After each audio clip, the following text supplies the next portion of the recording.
And good timing, I think, with the spirit of giving at the holiday season. People feel good when they can support things like AIDS and the awareness.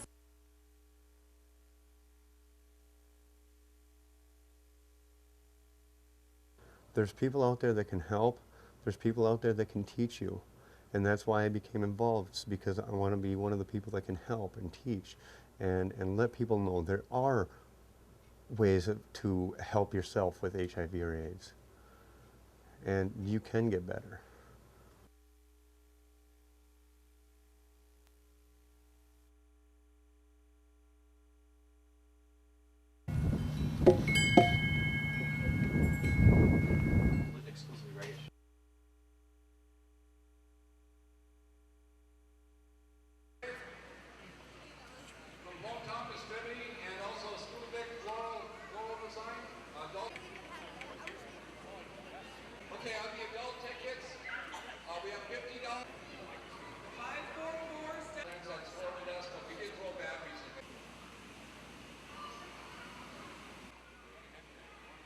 We always do a traditional Christmas holiday banquet, but we want to focus more on the families of the deployed soldiers during a deployment like right now, and just kind of brighten up their holiday.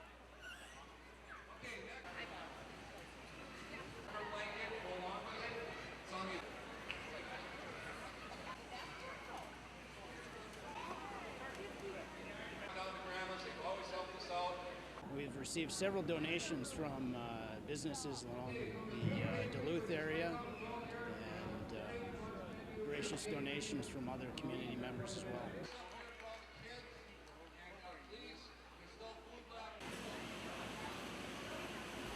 We'll give you a computer disk.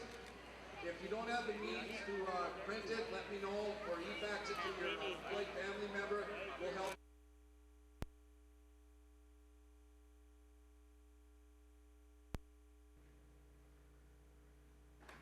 Major Mark Welsh of the Salvation Army has only been in the Northland a few months, but he's already up to his waist in toys.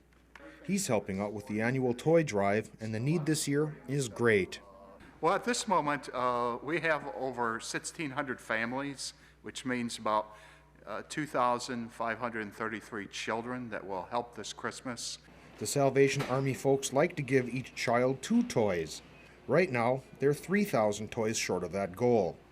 They especially need gifts for older children. I would say the smaller children are always the toys we always get. We're always looking for toys for the middle age, junior high, and even teenagers, because that's a age group that is sometimes left out.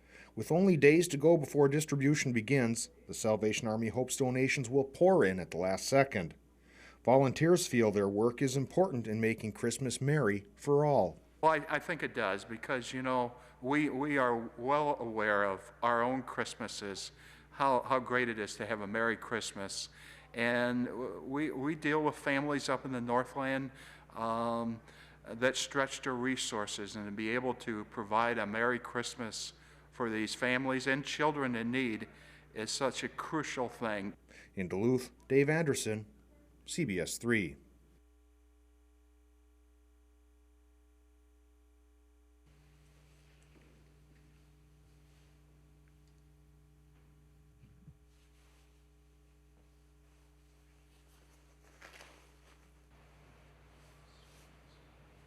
There was this large Afro-American man on the other side who was trying to get through, and I knew he was not a resident in the building.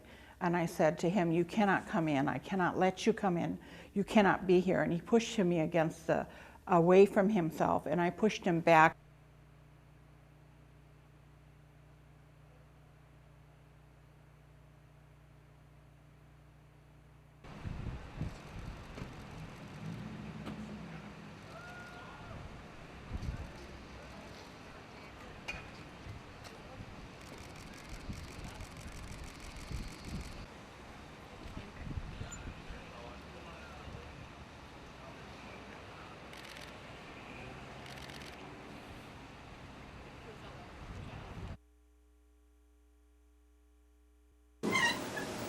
It's Saturday, May 29th, nearly 24 years after Julie Hill disappeared. And right away, it's clear Donald Bloomer's mood has changed. Yeah, tissue? Certainly. He begins referring to Detective Laura Marquardt as a messenger. I knew you were coming. You're the messenger. She wants to come home now. And he really feels that, you know, Julie's talking through me and this is the right time. And I'm telling you, I only get this piece around you. Will you text me? He says that you are the bond between him and Julie. Mm-hmm. He sees it that way. What's going through your mind? I see him as somebody who is really struggling with what he's done and wants to find any way in his mind to make this okay. And within minutes, Donald Bloomer drops a bombshell. I didn't kill her. It was a horrible accident. She's dead. She's dead. As Bloomer begins his story, Detective Tom Maida is quickly taking notes. I just started writing down and soaking in everything he had to say, and it was clear he had very important things to tell us.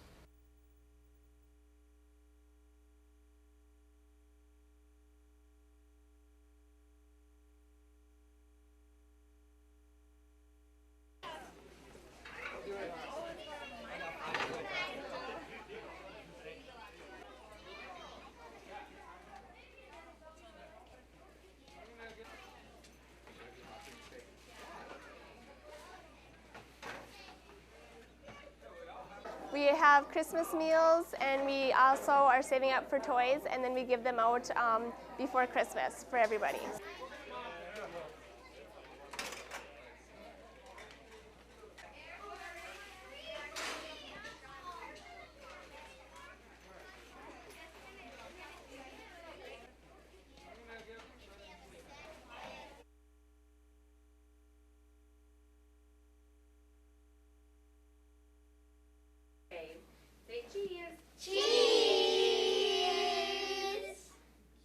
Joy Jones had to pose for a lot of pictures on Monday morning.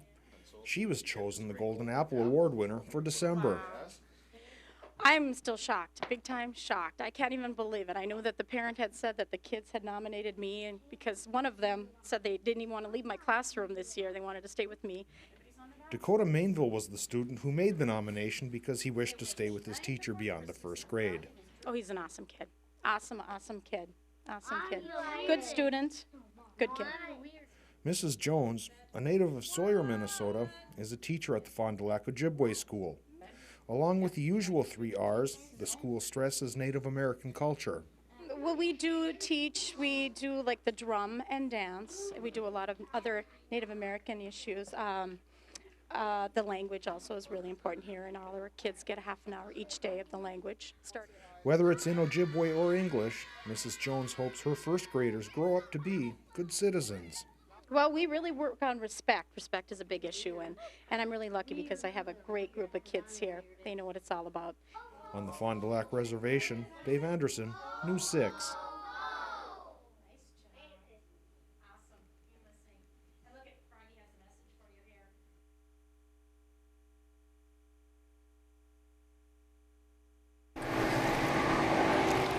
Minnesota's beautiful lakes, rivers, and streams have long been a mecca for locals and tourists alike. They mean endless enjoyment and big bucks. In the last 30 years, there have been dramatic increases in population, tourism dollars. More people are visiting our area. But a new report shows an increasing number of those bodies of water are polluted. Minnesota pollution regulators are required by federal law to test state waterways and add those that don't meet set standards to a pollution list. It's a lot of personal pollution, septic systems, and the way people landscape their lawns at their lake homes. The report adds almost 400 new sites to the list, including 19 in the Northland. Some of the additions include 5 spots along the St. Louis River and several places in St. Louis Bay where testing has shown unsafe levels of bacteria. They also added 12 inland lakes and 3 rivers in northern Minnesota. The new additions bring the number of Minnesota waterways that need to be cleaned up to more than 2,200. Among the biggest polluters is oxygen deprivation, which is often created from development runoff.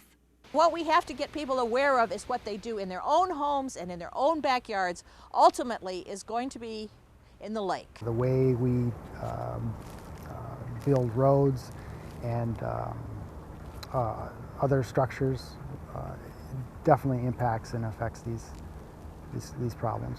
Another big problem is mercury, which experts say comes from coal-fired power plants, taconite processing, and automobiles. The Minnesota legislature has been looking at legislation needed to fund cleanup. Experts say they'd need to approve $80 million in each of the next 10 years. In Duluth, Barbara Riles, News 6.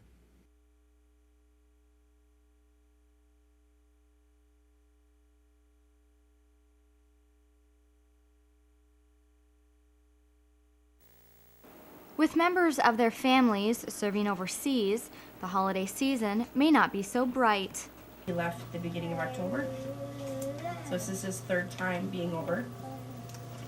But with generous donations coming in from across the Iron Range and plenty of wrapping paper, these military families will have a happier holiday.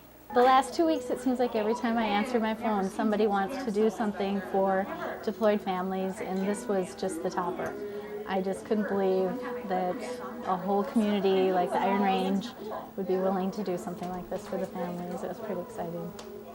Parents and their kids met at the WTBX radio station Tuesday night for snacks, visits with Santa and his elves, I've checked my list and you've done some good things, and to celebrate a merry military Christmas. People that don't even know us want to do this for us and our kids. It's really nice. Jan says without her husband, the holidays are especially difficult. It's really hard. It's hard to explain to their kids why their dad's not going to be here. They are celebrating the holiday without their loved ones, but the generosity of others made the season a little brighter. All the families had at least two things in common: their military ties and their appreciation. Thank you, Iron Range, for all the presents. In Hibbing, Callie Martell, Range 11.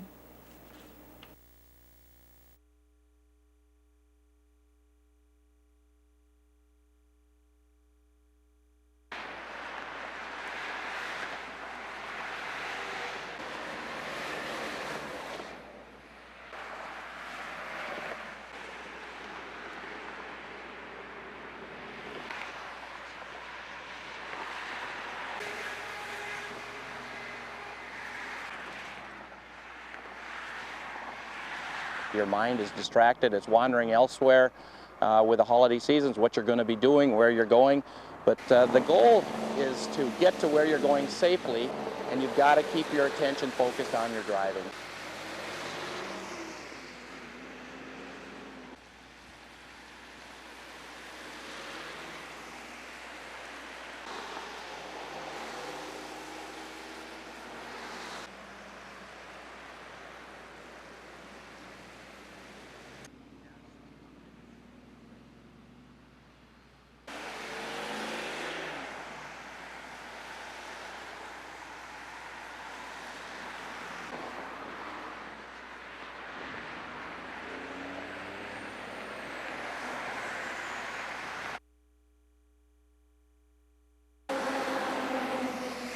It's a tradition just like trimming the tree and opening the presents. Northlanders are getting on the road to take part in the annual ritual of holiday travel.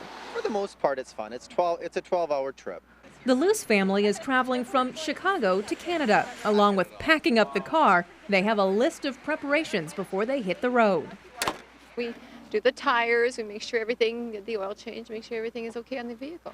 Minnesota State Troopers say in the rush to get ready, motorists shouldn't let the stress of the season affect their driving.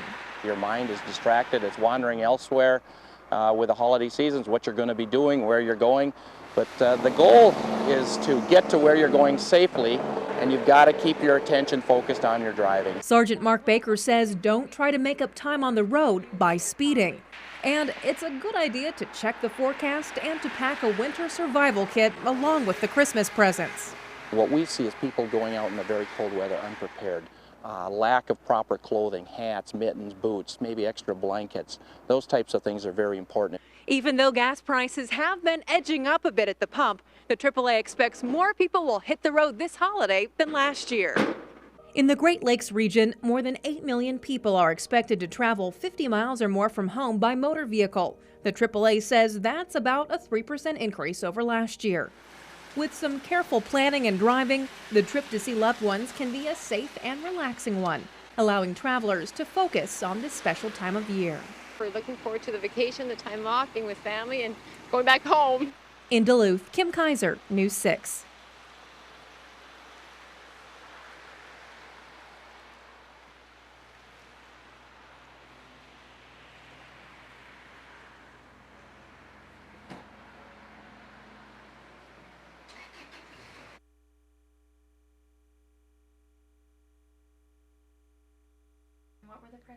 The presents were under the tree, ready to be opened Christmas morning. But when the Meyer family went downstairs, a devastating reality hit. I was up getting ready for work, and my daughter leaves at 7:20, and she goes, Mom, she goes, all the presents under the tree's gone, and so is the laptop.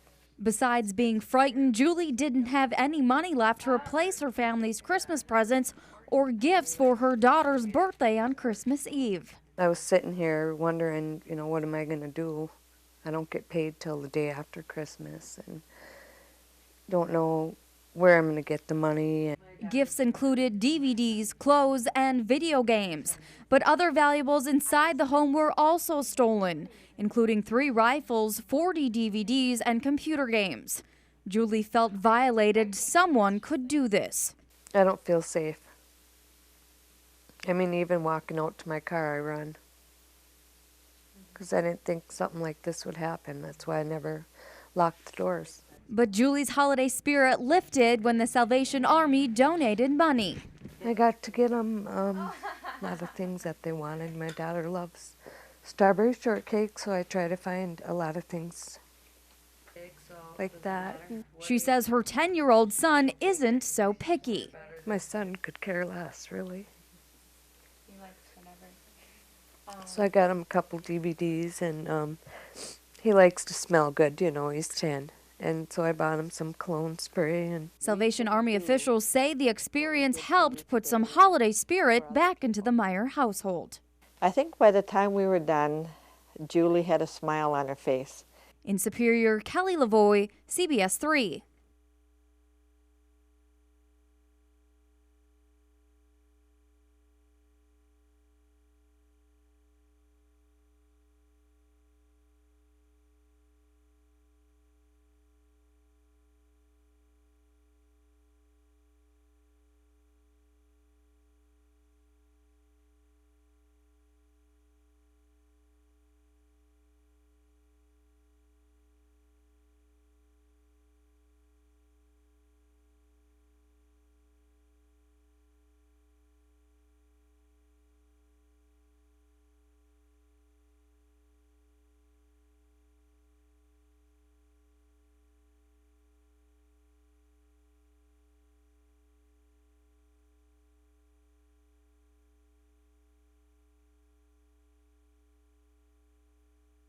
Warm weather can make outdoor sports like ice fishing more fun.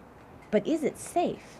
Captain Dan Latner of the Duluth Fire Department says extra moisture on the ice can be deceiving in terms of safety, and people should take extra precautions. Even though the ice may be proper thickness under normal circumstances, and because of the increased weight on top of the water, and also the fact that the ice is starting to break down a little bit, it is getting weaker again. If you do venture out onto the ice, it's important to have a buddy.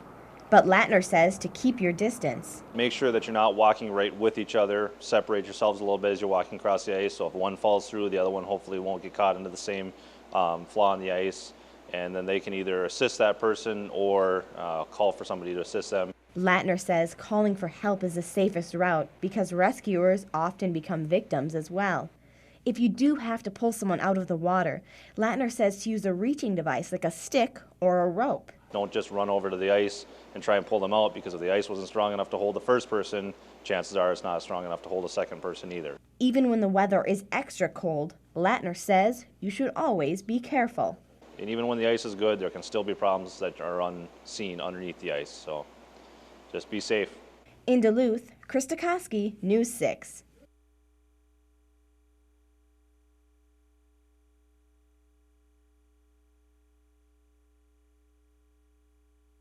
All right, this is lovely Emma, and Emma was a kitty that was out on the streets. You can see she's got a little bit of a tatter on her ear, and the other ear's a little shorter. Emma's short ears likely came from frostbite during her street days. She's been in the shelter since August, waiting for a new home. Another long-timer at Animal Allies is Joker the dog. He's been doing time since June. You can see he's well-mannered, he's been trained. He just needs to have enough exercise and enough time spent with him and enough consistency to become a good dog citizen. Emma and Joker are just two of the many animals at the Animal Allies shelter looking for homes. If you'd like to make Joker a good dog citizen or spring Emma from the hoosegow, the folks at the shelter feel the new year is a good time for pet adoption. Emma can be sprung from jail by coming down and filling out an application for her, telling us a little bit about who they are and what kind of experience they've had with pets. Cats cost $80.63 to adopt, and dogs run $118.25. If adoption is not an option, people are urged to consider volunteering at an animal shelter. Actually, the volunteer program at Animal Allies is really what makes the whole thing work. We have a variety of people who are extremely dedicated and come on a very, very regular basis. Volunteers are needed to walk dogs and pet cats to keep them socialized. They also help critters like Emma and Joker pass the time while waiting for those new homes. In Duluth, Dave Anderson, News 6.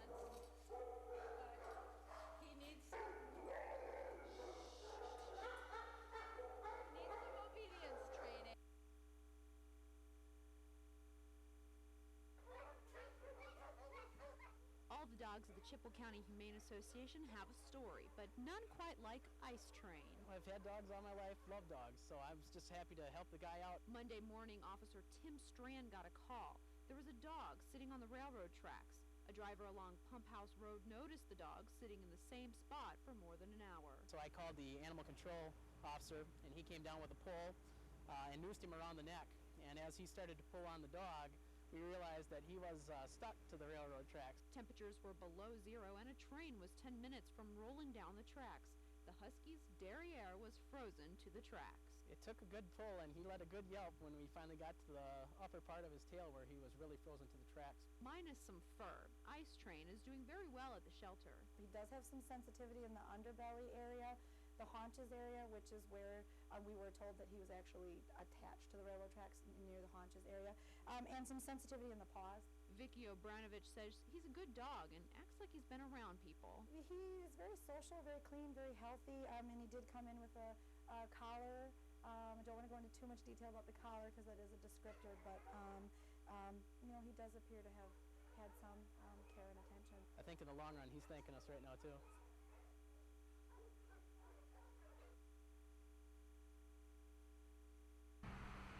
Lines of swimmers filled with anticipation waiting outside the closed park doors moments before the grand opening. And as people hurried inside the park walls, a tropical atmosphere awaited them. Today is the end of 13 months of construction. The final product, a $23 million adventure water park. We'll take you behind the scenes to give you a glimpse on how big of a splash this is making. This is our vortex pool that the water swirls in a circular direction and we control the speed of it. It's the first one in the state of Minnesota. This pool also has 2 basketball hoops, a sitting area for parents, and a water walk for some daring swimmers to venture across. And he is crossing across on the cargo net, and then the lily pads in the water move. So lots of people will end up in the water.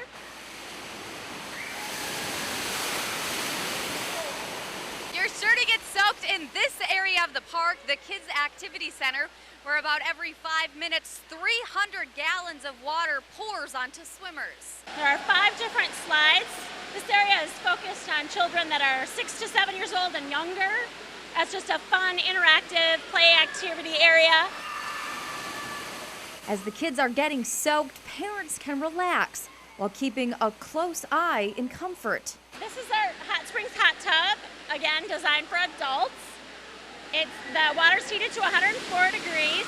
But the biggest attraction to many swimmers are the 2 4.5-story slides. The guests ride through dark tunnels inside and outside the building and end here in our plunge pool. Guests weave their way through holes in the wall that ends with a huge splash in the plunge pool. These slides go outside where you see them and loop around the outside of the building and then come back in here. In order to dive in, you need to be a guest at the hotel. But Edgewater officials say depending on the size, each room comes with 4 to 6 wristbands for the water park.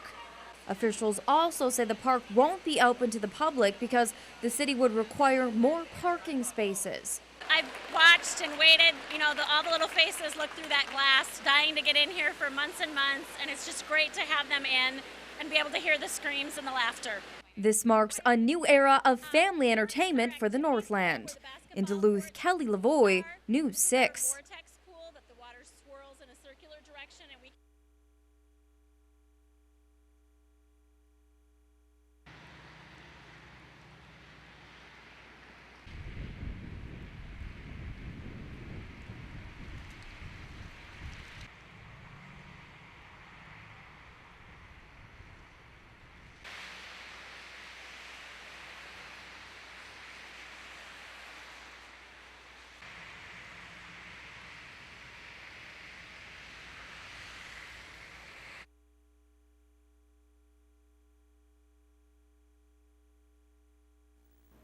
This Saturday night marks a new beginning, a time to celebrate. And if you are drinking, you could be feeling the effects the next day. But there might be a way to curb the effects of alcohol with a pill that claims to cure a hangover. And it's calcium carbonate and plant carbon is what's in it. So it really is going after kind of absorbing a lot of the irritations and irritants. The science behind the ingredients in there should give you some relief. Dr. Mike Cardwell says no studies have been done to prove that these pills work, and the directions say to take them not once, but throughout the evening. The more popular ways to prevent a hangover, like drinking water, Cardwell doesn't recommend. And water actually probably causes the electrolyte imbalance to be worse. So you should probably drink things like Gatorades or Sport Aids. He says the best way to prevent a hangover is to stay away from alcohol. In Hibbing, Callie Martell, Range 11.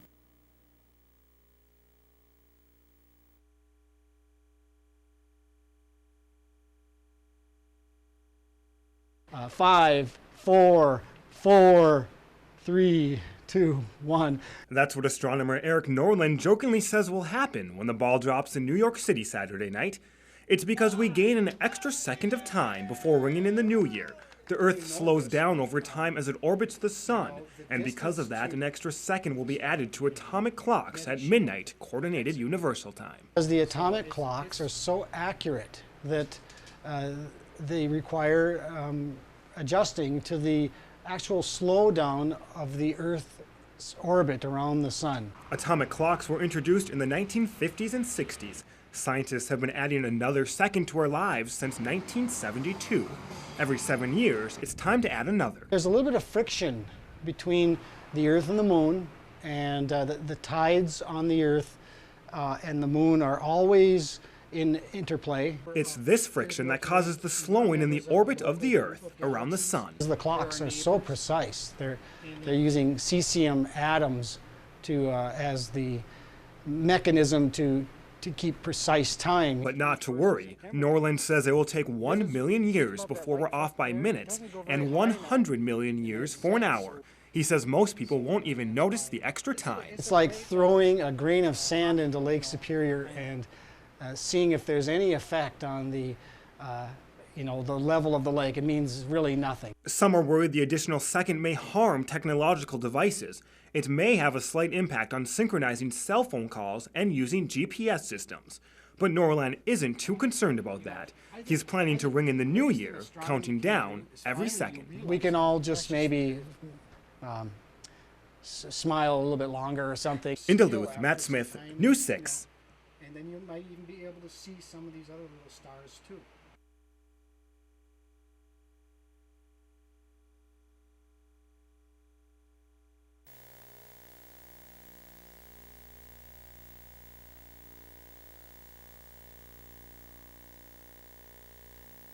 Now, since it's the 1st and the 2nd of January, we have a huge influx of people coming in.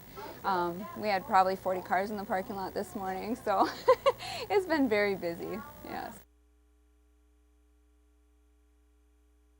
Hoping to have it done by today, so that we could announce that, but that really was a good dialogue for all of us to have. And what we look at, suspect, a student. Searches and interviews determined that the student had not taken any steps toward carrying through with any of these threats, and we don't believe that he was capable of it either.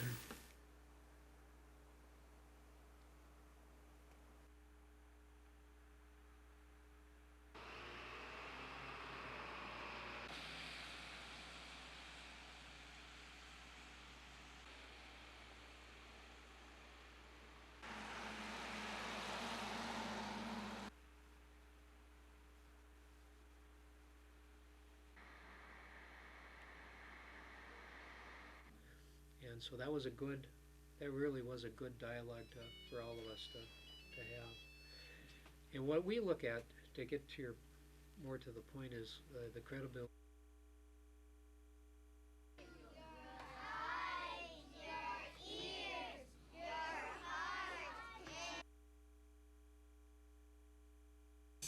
This idea of cost of living, the increases in public education have not kept track with cost of living. But the fact is, it's also for. I think the first phase of this is really to educate ourselves and the community and our staff relative to where we are and what the budget needs are. That's number one. And try to help people. It actually shows how much revenue we actually got on the formula. So what you see.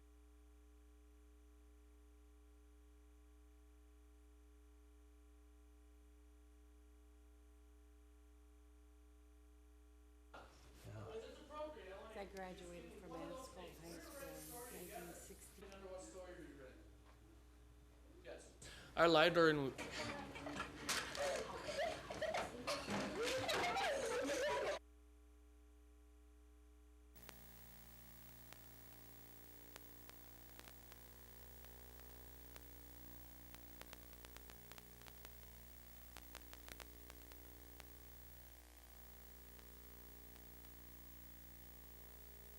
And just this fall, we opened up our new Itasca Hall dormitory, which is, has 77 students. So we have a brand new dormitory, and that was through a $1 million grant from the Blinded Foundation and then the Itasca County Housing and Redevelopment Authority.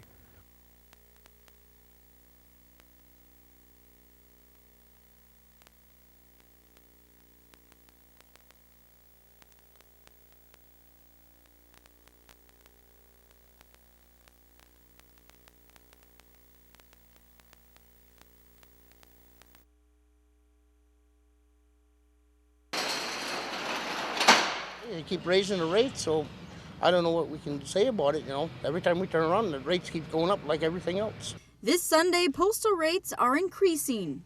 It's everything. It's standard mail, it's parcels, express mail, everything that we have that has to do with postage. Instead of 37 cents, a stamp will now cost you 39 cents. The price increase is needed to fulfill a federal law that requires the Postal Service to place $3.1 billion in an escrow account by October 1st of this year. We have to fund that right now. Again, that was mandated by Congress. Without that, we wouldn't have been raising rates until at least another year. Most rates and fees will increase about 5.4% overall, the first price jump since 2002. And a lot of people didn't even know about it. Do you know about the stamp increase? No, I don't. Word of the new rates didn't sit well with them. Not cool.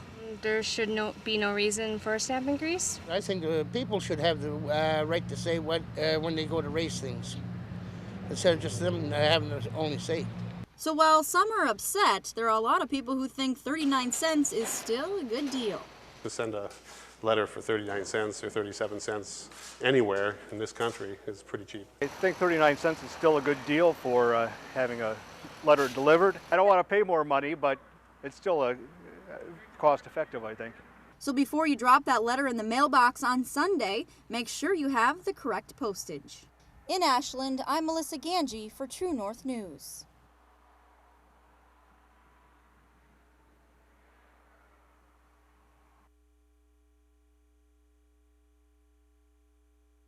And a Happy New Year from the mayor, everybody else. Wish you the best. Thank all the volunteers that are working here so hard.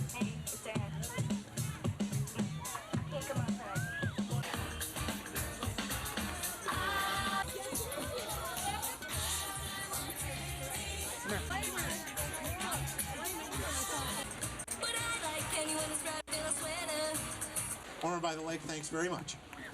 There you go, Dave. Thank you.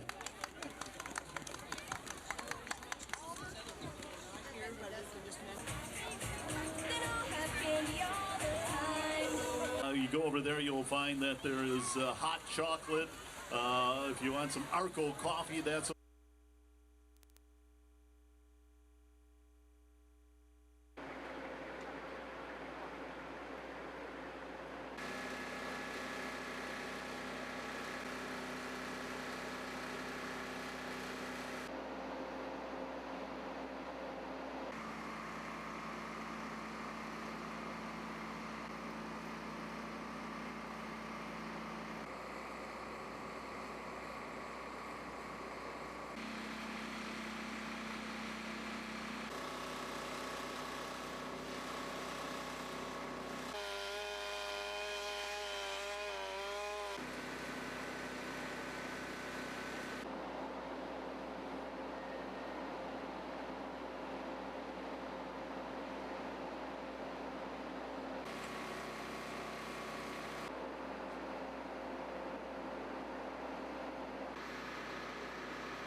show up and vote? Well, they took the ballot box away too, so. Okay. Not really. Yeah.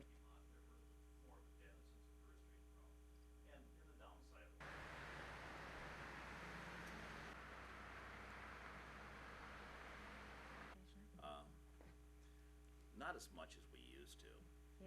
There are some districts in our neck of the woods, so to speak, that are settling a little bit higher, but then there are differences in their health insurance package and what they're doing there as well.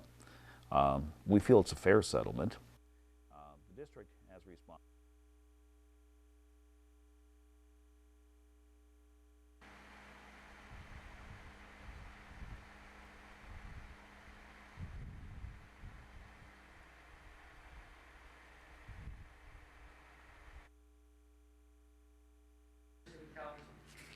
Without you counselors, the vital work and the progress of other politicians, how much do you spend on security we're not even aware of? Tom Bridge, the 3rd District, Kevin Norby. Our community development block grant dollars will be targeted for infrastructure improvements.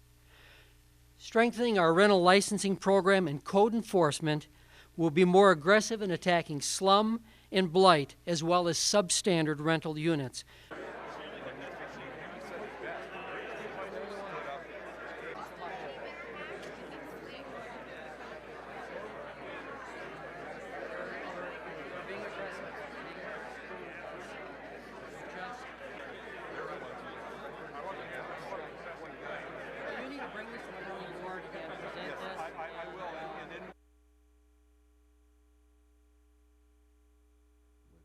She'd always give me a big hug and say, I love you.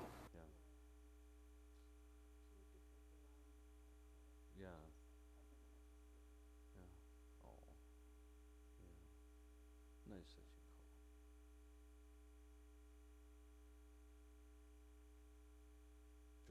called. Older sisterly advice. human being, a beautiful young woman.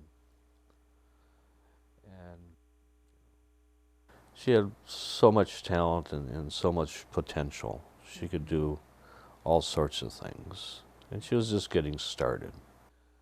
The bigger picture is Leah's high school graduation picture. So you didn't drive when you guys went over there? No, we didn't drive. Take the bus or the... Our family, and it's a very supportive network, and it helps us all get through a very difficult time of our lives, and that is so gratifying to see. Spray my kids, upgrade our electrical system, plant our garden, which we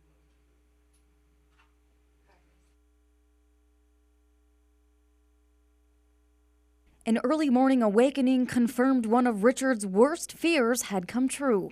I'd been asleep about an hour, and we heard a knock on the door and the doorbell ringing. Standing on the front steps stood a Superior detective, a police captain, and a minister, who explained his daughter had been killed. Took my breath away. It was just, you brace yourself, but it hits you like a sledgehammer. It was just so awful. Richard works at the St. Mary's Clinic in Superior and says he sees victims almost every day, but always hoped his daughter would never have to endure that pain. He's speaking out to the public for 29-year-old Leah and wants people to remember and learn about her life. I wanted Leah not to be known as merely a victim, but, you know, a real beautiful human being, a beautiful young woman. Memories of their time together are moments for reminiscing. And while looking at pictures of Leah, Richard remembers his little girl. She was always a very bright baby. She was always very inquisitive and would explore. My favorite picture, just a beautiful gal. She was so happy upon graduation, stepping out into the world. Another picture shows the closeness she shared with her younger brother during a Thanksgiving Day meal. Giving her brother a hug there, which is normal. She hugs everybody.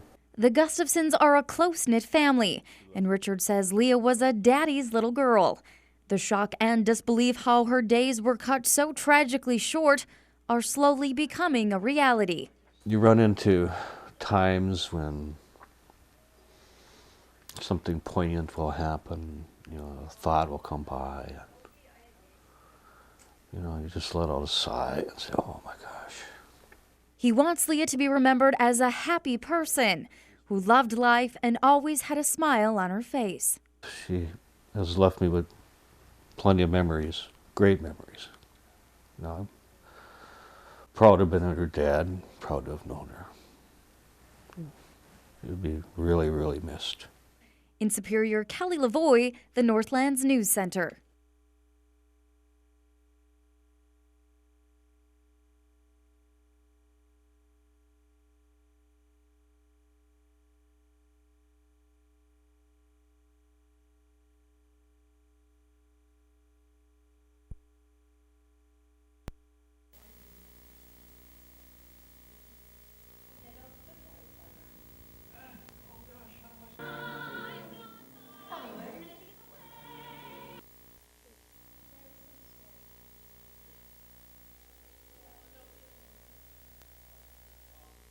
You know, it's just a way for us to say thanks to everybody who's helped us, and we appreciate your help now.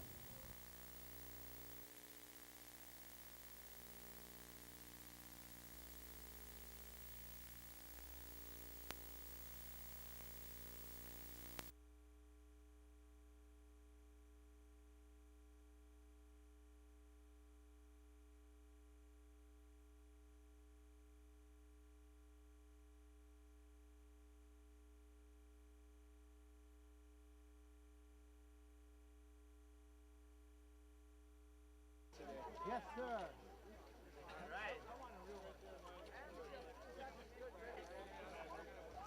All the tracks have dirt in them at one point or another.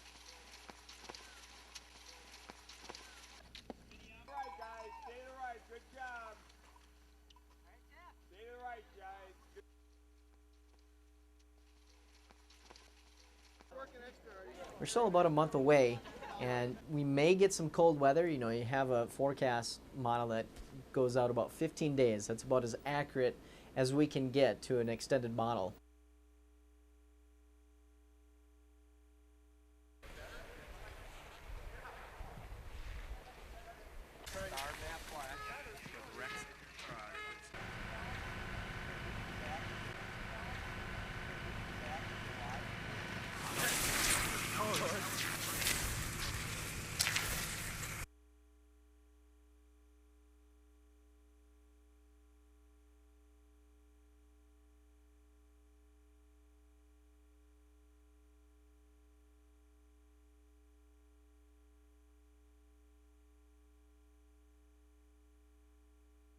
And what is erosion caused by?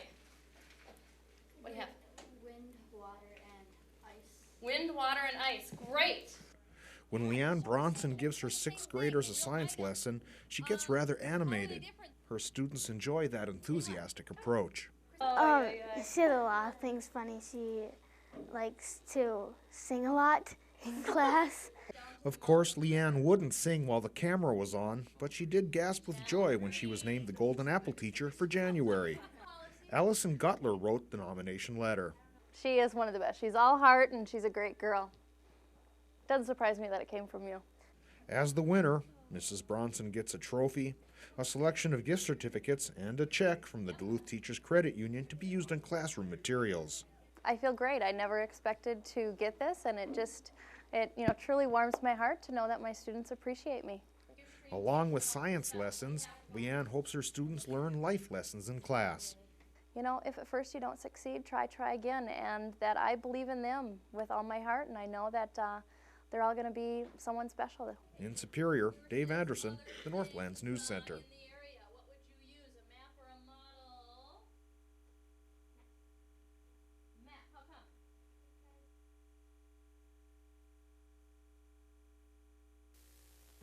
It doesn't look like an ordinary classroom. But that's why Luke Adam is nominated for a national award in creative teaching. Kind of try to break away from a traditional style of learning. Like, I think math can be very traditional, and I try to bring a lot of games and cooperative learning activities to make it a meaningful experience for these kids. Adam was nominated by the Nashwauk principal, who says he looks deeper to make math make sense. And he does that by, in a sense, trying to find every little niche that he can about each kid and really personalizing his instruction, and it works very well. Bob Bestel says that it's not only the faculty that sees Adam as an asset, the students do too, especially when registering for classes. His name, really invariably comes up almost every time when students have that opportunity to be in his class.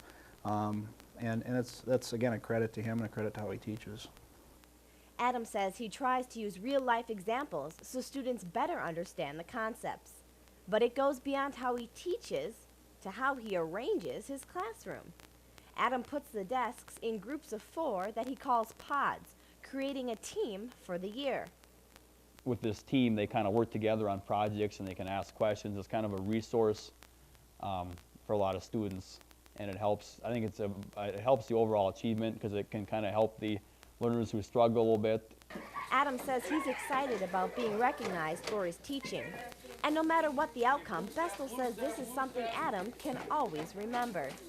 I think anytime you're in education and anytime you can get recognized for the positive that you do for kids, it's a nice thing. It's something I think that down the road definitely will be something he could look back on and be very proud of. In Nashwauk, Krista Koski, Range 11.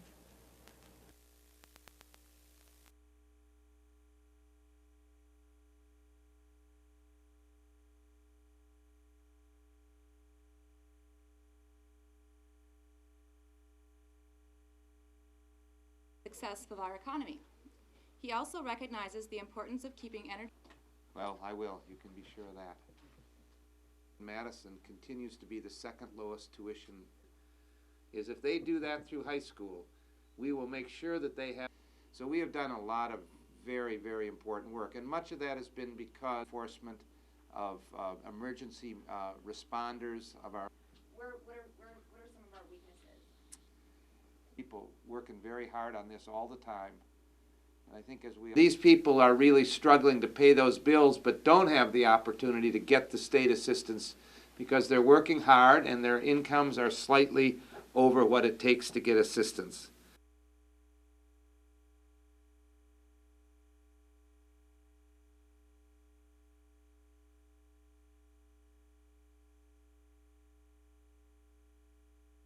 These people are really struggling to pay those bills but don't have the opportunity to get the state assistance because they're working hard and their incomes are slightly over what it takes to get assistance. As part of his plan, Governor Doyle wants to raise the eligibility caps from $29,000 to $40,000, which would let another 30,000 families be eligible for help. Daryl Fairbanks says the state's heating assistant program helped him get through the tough times. The fuel kept going up and up, so gradually this heating assistant really assisted me a lot. I mean, between my low income and everything else. The proposal has some state lawmakers asking questions. Officials say Governor Doyle has not said where he is going to come up with the money to cover the costs. Governor Doyle says there are many ways Wisconsin lawmakers can come up with the funds. Our state budget for a 2-year period of time is $52 billion. We can find $6 million within the existing budget to make, if we're ready to make this a priority.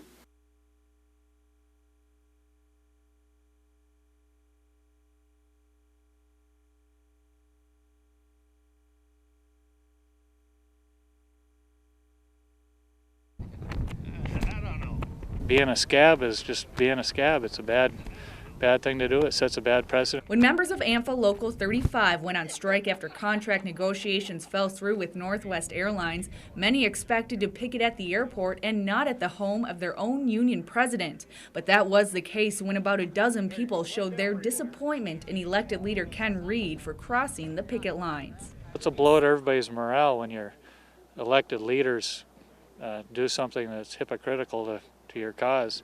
Reed went back to work about 2 weeks ago and says it was a very tough decision to make. It's a lot easier looking the guys you work with in the eye and telling them you're going back to work than it is to tell your family you're going to lose everything. He had time to prepare for this like everybody else. I have a family as well as him, so he can't use the same argument.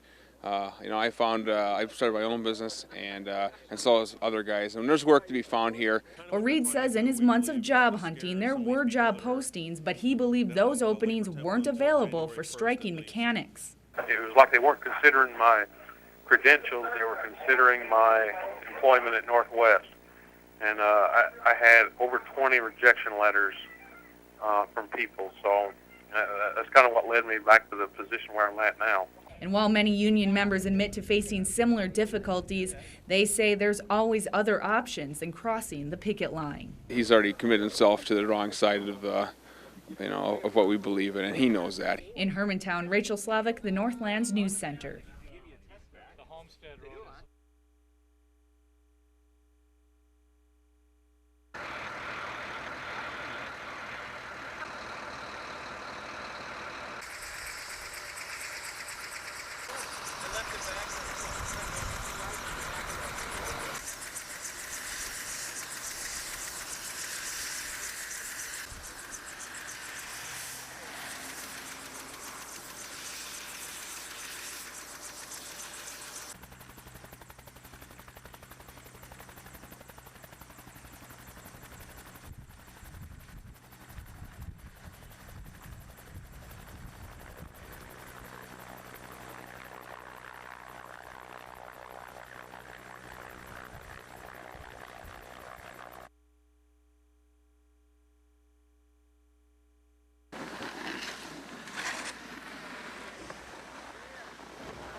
It's a really cool event. It's one of my favorite things that we do all year. It's an event for 9 to 13-year-old kids who come on out and they ski and snowboard, but they're also measured on a lot of other qualities like their grades in school, their community involvement, and their overall attitude.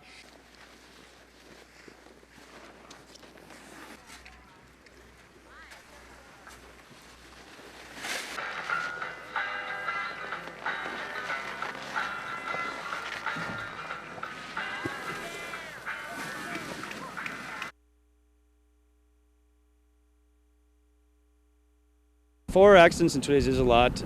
We typically don't see that many, and I believe it's because people are hitting the trails because it's cooled off a little bit, but the trails are in poor condition due to all of the warm weather we've had. There's not much snow on the trails right now. But bad trail conditions are not keeping drivers away. Abernathy says many snowmobilers are racing their way through the Northland at speeds faster than they should be. Most accidents, the main cause is speed. The speed limit on the state trails and on the lakes is 50 miles an hour. These machines go a lot faster than they used to, and people are speeding on the trails, not driving for the conditions. Authorities say in 2 of the accidents, riders steered off course and hit a tree. In one crash, the driver needed to be airlifted to St. Luke's Hospital. To be safe while riding, Abernathy has a few recommendations. Stay away from alcohol when you're driving snowmobiles and slow down and pay attention to the conditions of the trails. If you're going to head out, the trails are rough, slow down.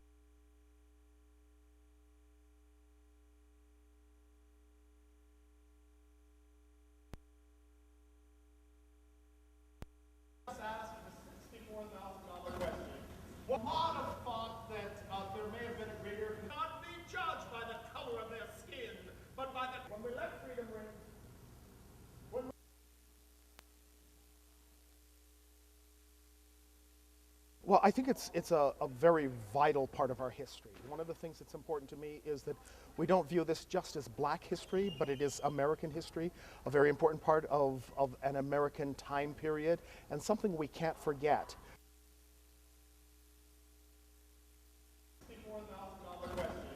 A lot of thought that there may have been a greater, not be judged by the color of their skin, but by the, when we let freedom ring.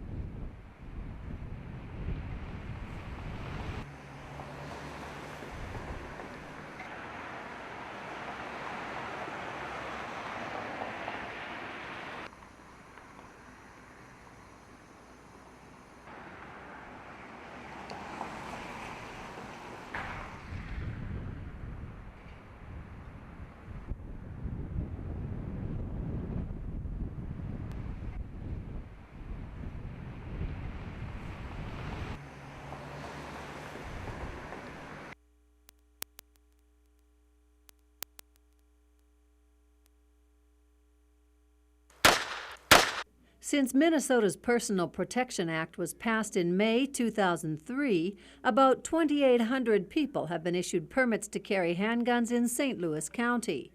I think it's a good idea to have personal safety. It makes a lot of people feel better about being in certain places. But many in law enforcement feared the new handgun law would result in an increase in violence with guns. The St. Louis County Sheriff's Office opposed the permit to carry law from the very beginning. Now, after 3 years, even though there's been no increase in violent crime involving guns, Sheriff Littman still has his concerns. The law has always caused me some concern, both from an administrative standpoint and from a public safety standpoint. Sheriff Littman says the law has forced him to issue permits to people about whom he has serious reservations. There are, unfortunately, Barbara, numerous permits that I've had or been required to issue to applicants that, in my estimation, have no business carrying a firearm.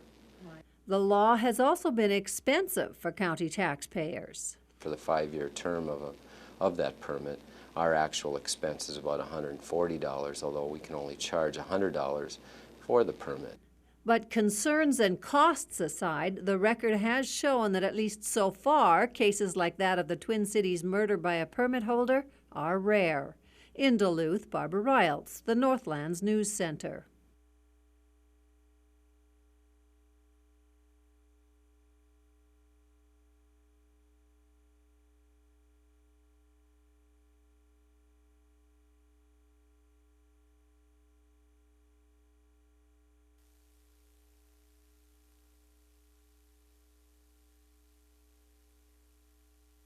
So the bottom line, with all of the adjustments at this time of the year compared to last June, our deficit now is projected to be $459,000 at the end of this school year if we do not lose any more students.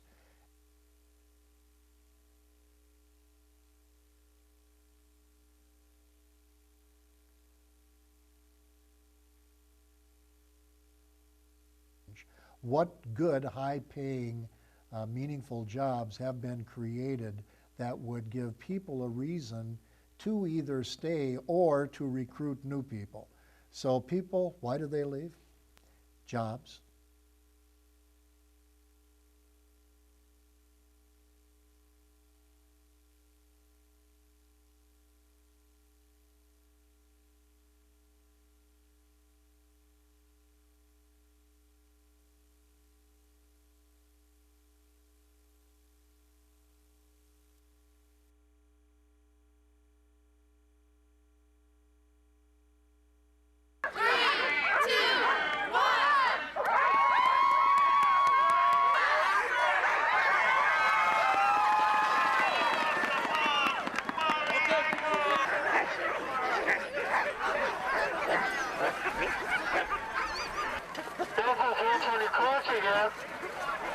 We started in August, 2 or 3 miles at a time, pulling a car. And then you just add miles and build up their muscles, build up their endurance. Then you start going for speed, building up their speed, running fast without much resistance.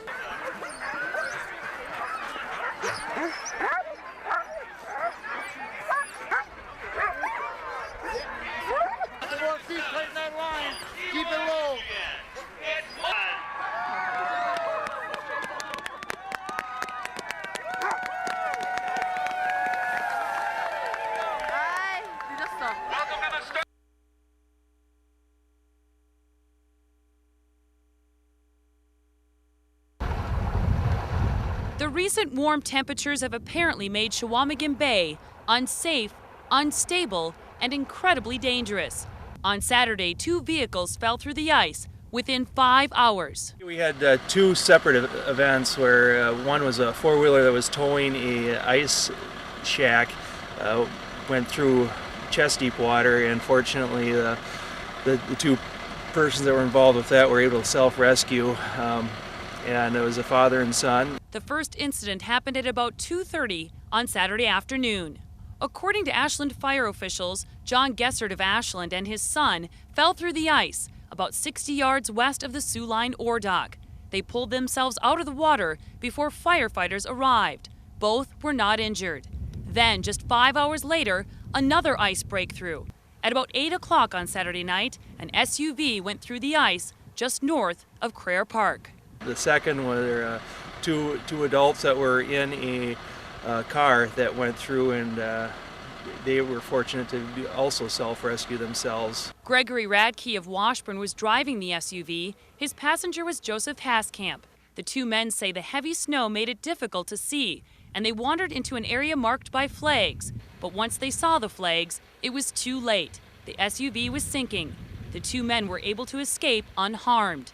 Ashland firefighters say these 2 incidents should serve as a warning to others to be careful on the ice. And they say people need to completely stay away from certain locations. Ice conditions right now are poor in various locations, and in some spots will be good ice, but we certainly want to advocate driving any heavy machines on top of the ice right now with uncertain ice conditions like they are. Firefighters say it's best to steer clear of all structures, such as the ore dock, because there are underwater currents that cause the ice to erode. There are certain places where there's anomalies underwater which cause thinner ice.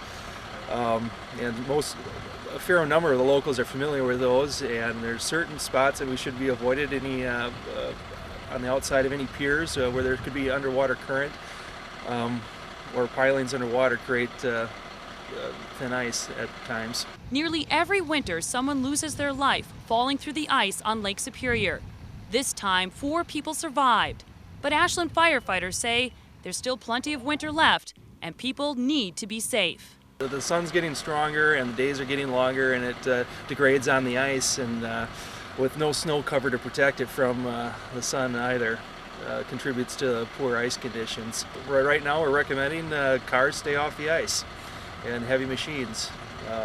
If you're not familiar, stay off. In Ashland, I'm Julie Moravchek for True North News. Getting our money, or that's my congressman getting our money. Well, it's not out of his pocket, so that we can separate ourselves out. And then, of course, I would like to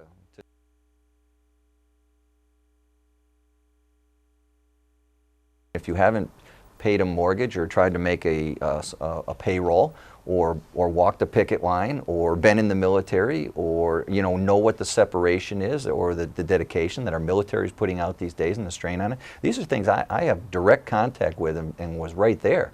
So when they say, well, this is your first run for office, why are you starting with Congress? I'm like, well, of course I would, because I've dealt with the federal government since 1982. I mean, I've been in the federal government, so to speak, since 1982. I've been around the world, seen a lot of countries. I've talked to people.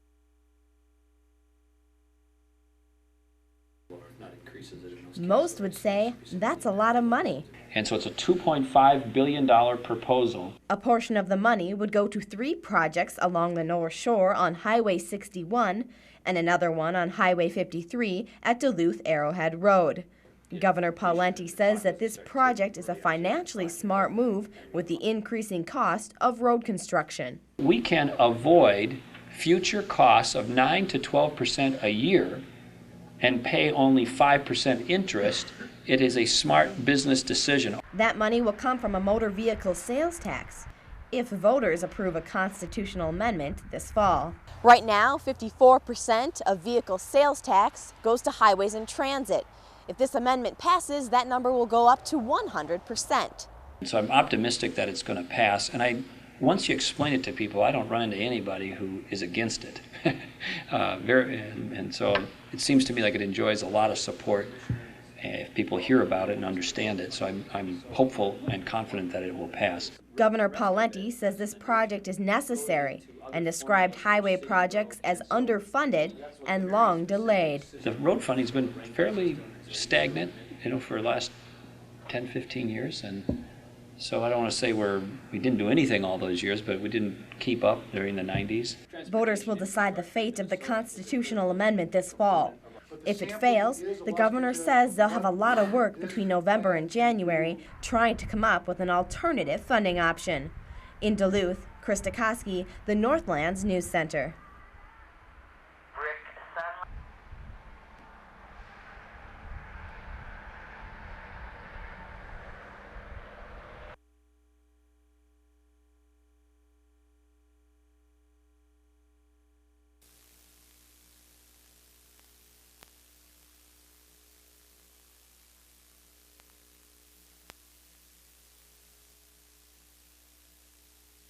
We're still working on that. We're still conducting interviews and working on their relationship.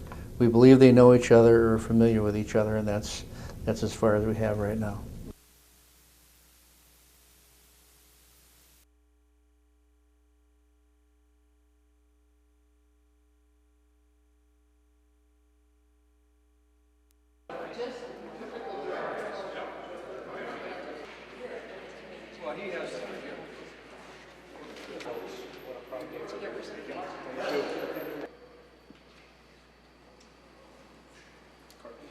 We have had some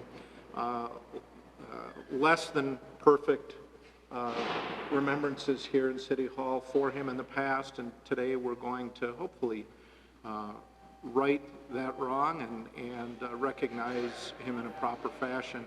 He's from the diaspora. Thank you for coming.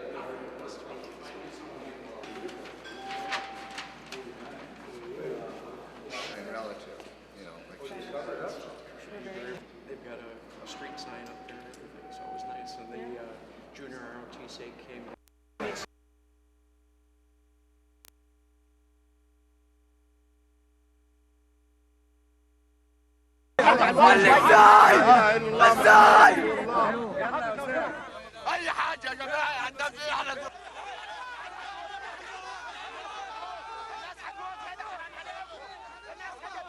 ما فيش أي معلومات موجودة هنا.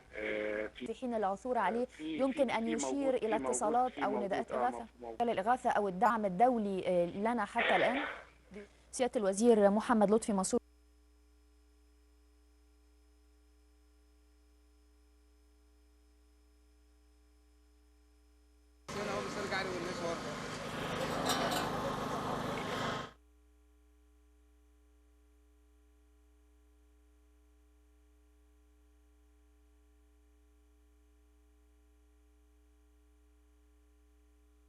the water that gets on board the deck starts slopping from side to side.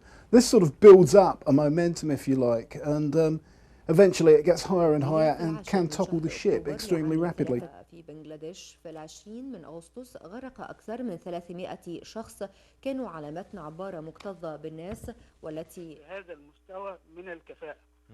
الحادثة حصل فيها كسر.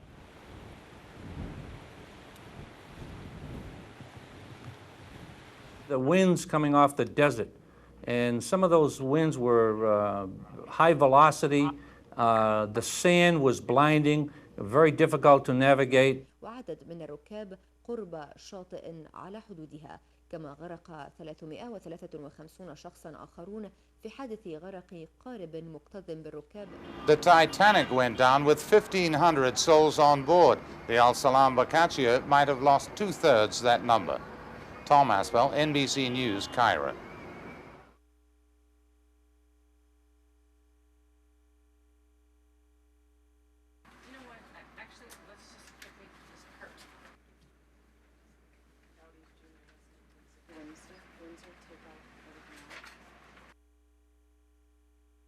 We still are portraying heart disease and heart attacks in men more than in women. And so I think we just need to keep working to convince women that they need to know about their hearts and they need to know their risk factors for cardiovascular disease.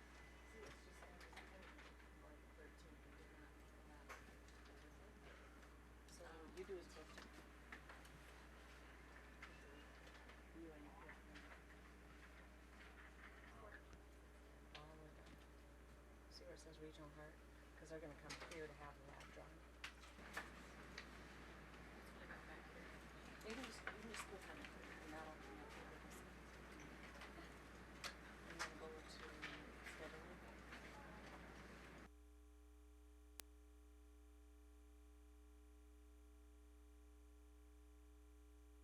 You know, they told us they'd unite this country, and they've divided us as ever before. They told us they wanted to help families and workers, and they've done all kinds of things to try to dismantle union rights. They told us that we'd be ready for any national disaster, and after Katrina, you know that we weren't. DFL candidate Ford Bell focused on other key points, including bringing soldiers home from Iraq, renewable energy, and health care. We can't afford to have people without health care. It's not only a business issue, it's a social justice issue. And it's a national security issue because we don't want 46 million, 50 million, 60 million, 70 million people in this country without access to health care at a time when we're worried about bioterrorism. Republican candidate and 6th District U.S. Representative Mark Kennedy talked about issues and accomplishments he has already made for the state. What I focus on the solution for is make sure we're growing jobs here in America, making sure we're winning the war on terrorism overseas, and making sure we're defending the values that made this nation great. And I have had a strong track record of a reach across the aisle, get things done, common sense solutions approach.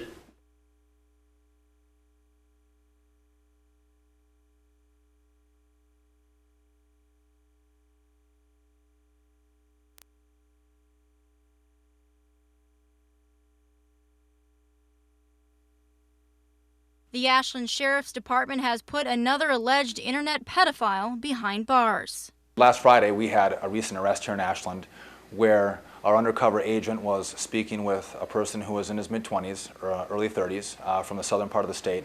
And it was a person who was actually using his video camera to expose himself to who he thought was a young child.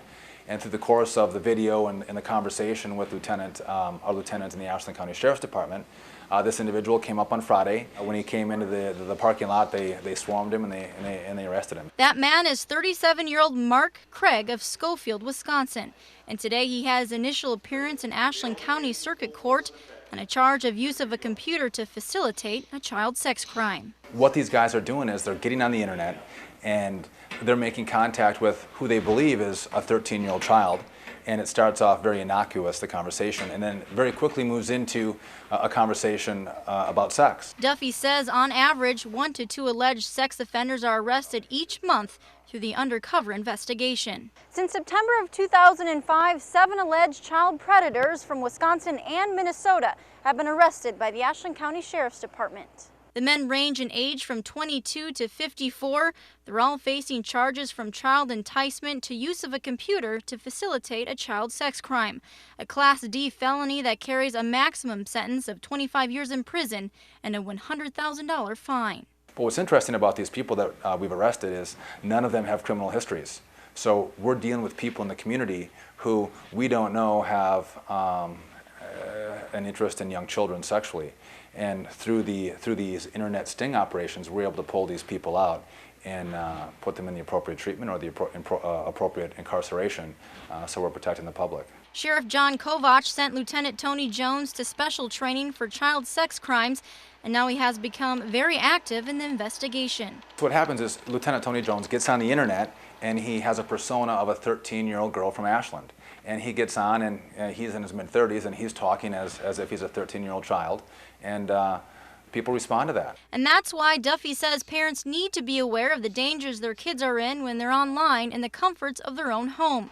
Because anyone can be whoever they want to be on the internet. I think what's important about our cases here is, as a parent, I would never think that as my kids sit in the safety of my home that they could be vulnerable for child sexual predators. And the reality is, after the sting operation, it's very apparent that as we sit in our seclusion in northern Wisconsin, we think we're immune, but the reality is we're not. Something as safe as an online chat room has turned into a dangerous place where sex offenders prey on unsuspecting children. But Ashland County is doing their part to keep kids safe and put child predators behind bars.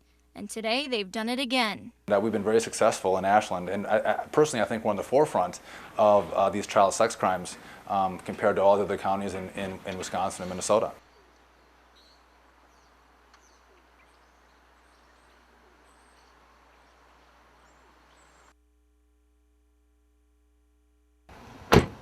We have a medical alarm, Sundoor Medical Department, SSM 106. Okay. Most people never get to see the city from this point of view. The worst of it is when you're driving with red lights and sirens that people don't hear you and don't see you. Cruising along to the scene of a crime or an emergency call at a high rate of speed is all in a day's work for the Superior Police. Hi, did you call for an ambulance? A Citizens Police Academy that starts next month will give people a chance to experience everything a cop does. They're pretty much kind of taken aback by the call volume and the types of calls that we get. And it sounds like I'm kind of patting our own back, but generally the comments we get are, I can't believe the way that the police are treated. I can't believe the level of professionalism that the police exhibit, and I can't believe the types of calls that you go to. The police want to open up the public's eyes and ears about what goes into a day's work for those who serve on the force. The other really nice thing about working nights is there's nobody on the road, so you don't have to deal with this traffic. The academy will include a real police ride-along just like this. Kid's okay. Police Chief Floyd Peters started the Citizens Police Academy. He says it's a new approach to getting the customer's input. Ultimately, our mission is to protect and serve this community. We exist for the community. Why shouldn't they know more about us? So if you've always wanted to know about the inner workings of your police department, then the Citizens Police Academy is just the ticket. They learn a great deal about Superior, about us, and I think, again, it dispels maybe things they thought they knew about policing and or things they watch on TV that may or may not be accurate for us. The 9-session, 8-week program has graduated more than 100 people in the past 4 years. Sergeant Nowicki is one of the officers who will present information. He says it's likely people will see a side of Superior they knew nothing about. We'll go to the bars, and most people, I think most citizens they've never really seen what it's like to see 5,000 drunk people pour out of all the bars and what happens. Getting to experience a little action is exciting, but more than that, Chief Peters hopes people will for their officers and an understanding of the capabilities and limitations of the department. Again, we're this mid-sized police department. We don't have the resources that some departments have. We have more than others, less than some. So they have a more realistic view of what we're able to do and what we can't do. The ultimate goal of the Academy is to foster a spirit of working together, to show the public that the people and the police are in it together. Them calling the police, being good neighbors, reporting crime, testifying against criminals that they may have seen violate the law. Peters says being open and honest about what law enforcement is all about will help the entire city work as a team. We can't accomplish anything as a police department without the support of our community. As for Sergeant Nowicki, the most rewarding part of the experience is watching a citizen transform into a crime fighter. The way that everybody has kind of come to it and said, yeah, we want to be involved in this. We like this. This is really cool. And the response from the public is, you know, the people who've gone through it have just been really surprising. In Superior, I'm Melissa Ellefson for True North News. Those are all good things. And sometimes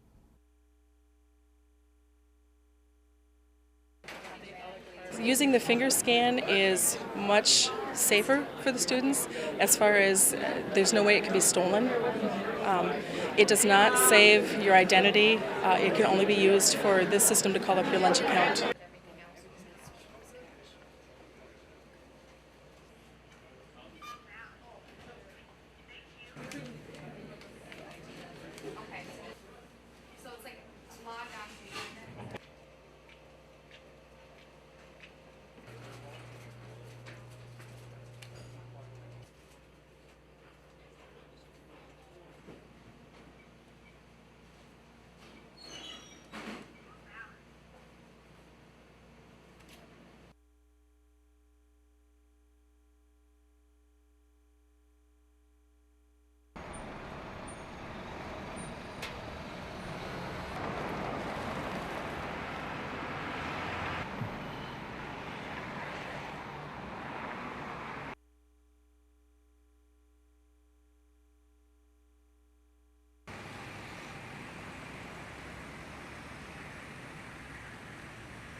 Skating around the deck is nothing compared to the sheets of ice Michaela Lanzel and Mari Pekkanen will be facing off in. For Pekkanen, it's a dream come true. It's my first time on the Finnish team, and it's a big deal, the Olympics, and not ever having played in the World Championships. It's going to be hard, obviously, but I'm so excited. It's Lanzel's second Olympic game. Germany took 5th place back in 2002, but she's excited to be putting on this Winter Games jersey so close to home. I think it's cool that the Olympics are in Italy because it's pretty close to Germany, so many of our friends come and family, so I'm excited. A childhood ambition to someday represent their country as women hockey all-stars is now coming true to two athletes who have grown up watching men in the spotlight. Women's hockey was not so popular in Germany. We don't have so many players. We have just 2,400, something like that. Growing up, we don't really see the women's team play on the TV. It's not a big media thing, women's hockey, but you grow up watching the men play, and that's a really big deal in Finland. As the two players lace up their skates and wear their country's colors proudly, both athletes are skating towards bringing home an Olympic medal. We're a team, and we're gonna go, and we want to get a medal from the Olympics. Our goal is to keep the 5th place, and we try to go for a bronze medal game. We know that it's pretty hard, but sport is sport. Kelly Lavoie, the Northlands News Center.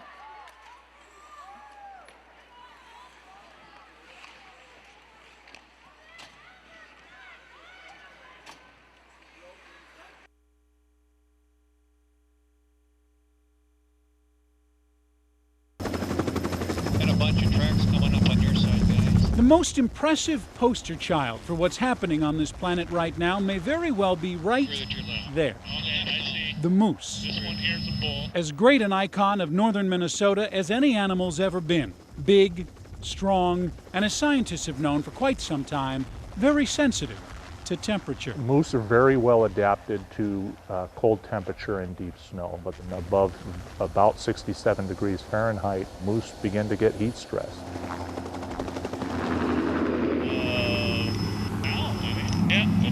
Mike Schrag and his colleagues have spent years counting moose in Minnesota. Okay, I see. Yeah, there's one more in the timber. There are two herds here, the northeast and northwest. The northwest herd is in serious trouble. It used to be probably the largest, most productive herd in the state, and it just crashed.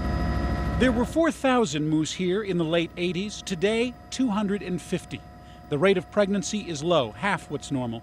And moose are dying here faster than normal. Scientists tell us it's not that heat is killing the moose, but it's a lot of extra stress on the animal. Specifically, these moose died from parasites, brainworms, and liver flukes. It appeared that those parasites tended to cause those individual moose to starve to death, which is really contrary to what parasites are supposed to do. Oh, he wants to fight the one in the timber. Parasites are not supposed to kill the animal. In trying to figure out why this is happening, scientists have become very focused on temperature. If you're a moose and it's the middle of the summer and you're panting, you just have less time for eating.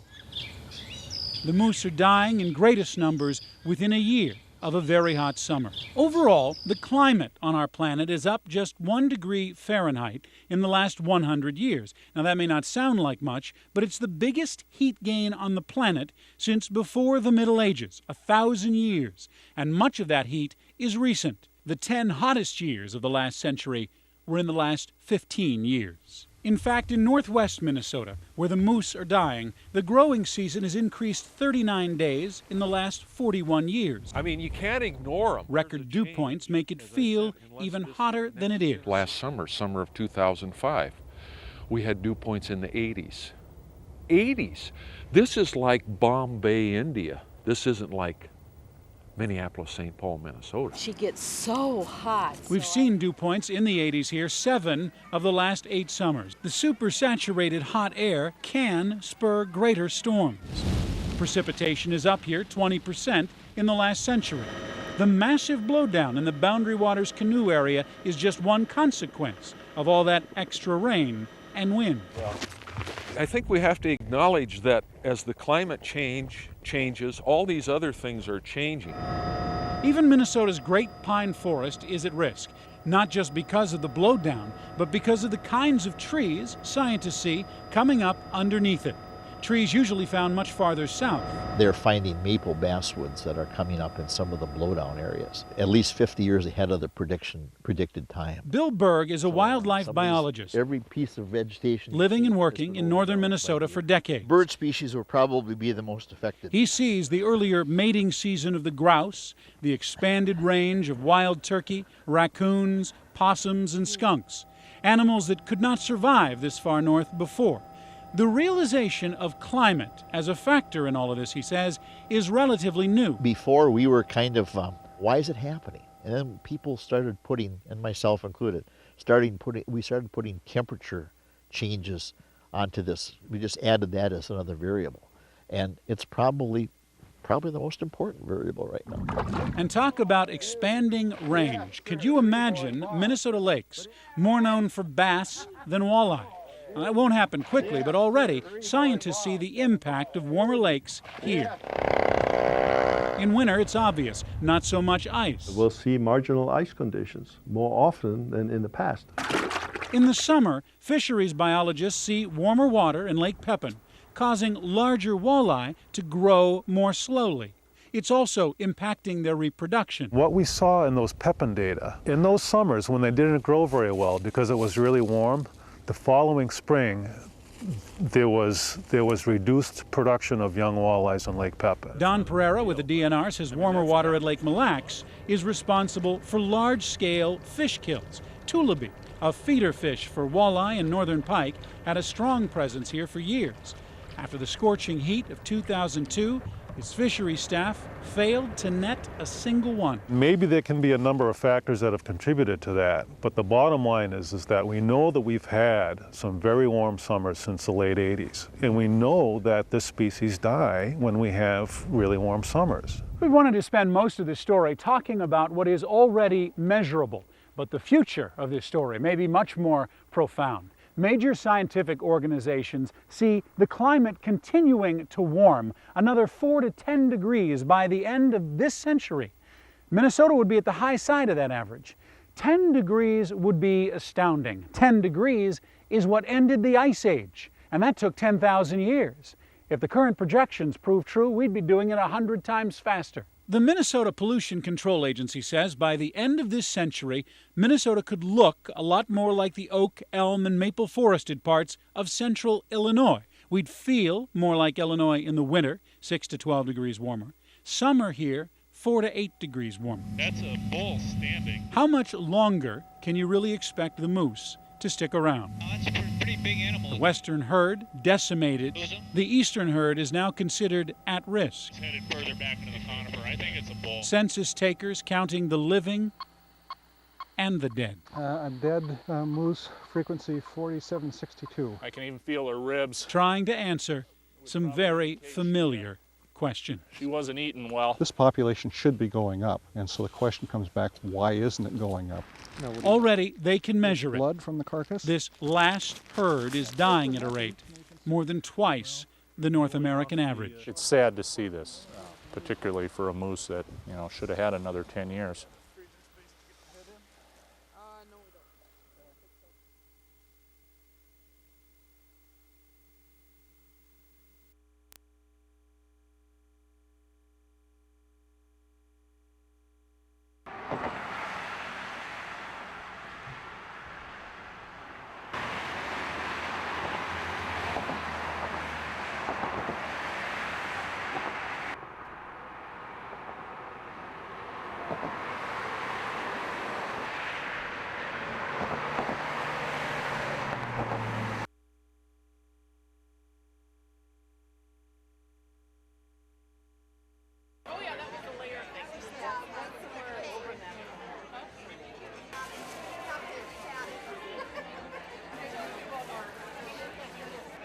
We have the Death by Chocolate cookbook, which we published this year, which is new, and we published that in conjunction with the event, and some of the chefs here who came to the event contributed their favorite recipes to the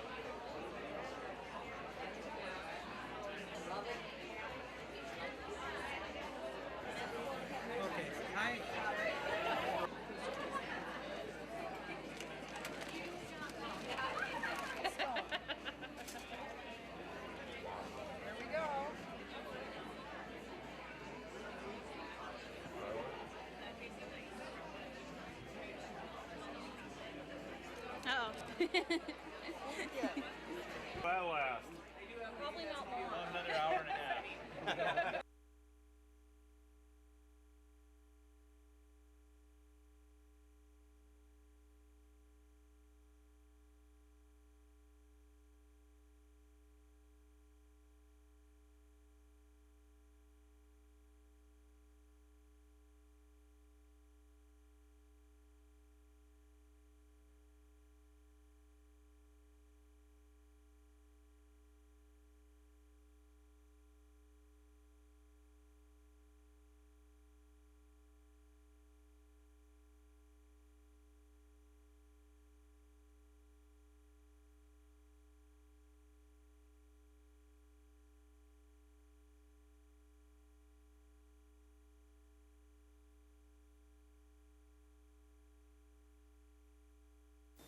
The story of his meth-induced suicide attempt is graphic. Blowing my nose off, most of my teeth out. You blow teeth and bone into my wife's right arm, they dug out later. But that's the way David Parnell wanted it. When I show them the pictures of me laying there, that picture is worth so many words, and they can see for themselves where the drug actually took me to what point. Parnell battled a meth addiction for years and even spent time in jail. His drug use sent him into a deep depression, which led him to pull the trigger. Parnell says there is no reason to sugarcoat his chemical abuse or suicide attempt. He says kids deserve to hear the truth, Students agree. Very interesting to see a real-life experience. Oftentimes we just have the guys or the sheriffs who just know about the problem, but you never really hear about the guy who actually experienced the problem. Rozier says it's easy to see the prevalence of meth both here on the range and across the country. He says he admires the new road Parnell has chosen to follow. Parnell is a great example of a fabulous recovery story, how he's taken advantage of his second chance and he's making the most of his opportunities. And Parnell says that's one of the main goals of his presentation, to show that despite the high addiction rates of meth, the future doesn't have to be completely bleak. I hope to give the ones that's already using, that doesn't think that there's any hope, I want to give them hope that they can recover and live a very good, productive life. To accomplish that goal, Parnell is traveling internationally to deliver his message. In Tower, Krista Koski, Range 11.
Once we saw where that ambient temperature was and what that wind chill was, we knew during the day there may be some times too that would get a little colder, but based on that information, no. We were pretty sure that we were going to go to school today.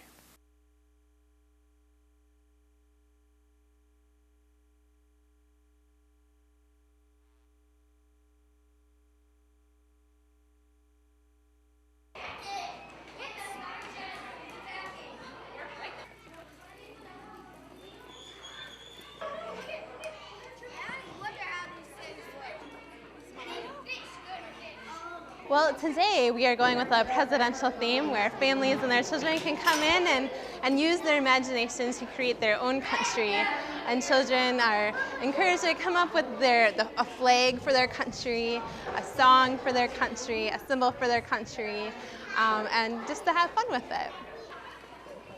I can't do it. It's a hard dance. You have to practice a lot. Oh, yes. Okay.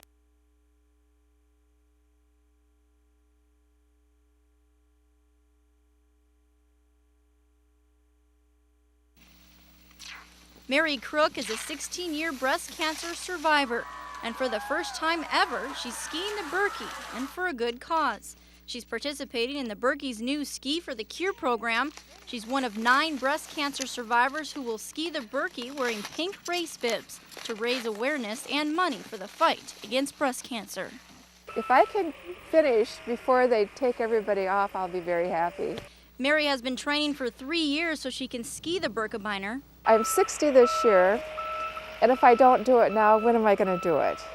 And I'm probably in the best physical condition I will be in for the rest of my life right now, so it's time. She was diagnosed with breast cancer at the age of 44 and says life after the deadly disease has been a blessing. She's a survivor, and it's changed her life. I'm healthier. I'm happier. You know, they say that it's a knock on the head to make you realize how wonderful life it is, what a gift it is.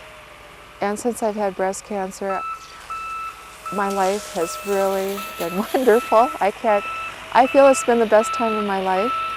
Today, Mary spent the day training for the big race with her friend Barb. Mary says skiing the Berkey is something she's always wanted to do, and this Saturday, her dream will come true. I have wanted to do it so badly all these years, and finally. Mary will proudly wear her pink race bib as she skis for the Kier down this trail in the American Birkebeiner. Very proud, very proud. And I'm doing it in honor of all my friends. In the 16 years that I've had breast cancer, I've had many friends diagnosed, and just in the month of December alone lost 2 good friends to breast cancer. And it's in honor of all these people that I'm doing this. Her goal is to finish, but for Mary, just being a part of this incredible race is amazing. She's a survivor who's making her dreams come true. Mary Crook is already a winner before she even crosses the finish line. It's pretty awesome, really. I mean, that combination of being a breast cancer survivor for 16 years and being able to ski the Berkey. And I'm doing it because I can, just because I can.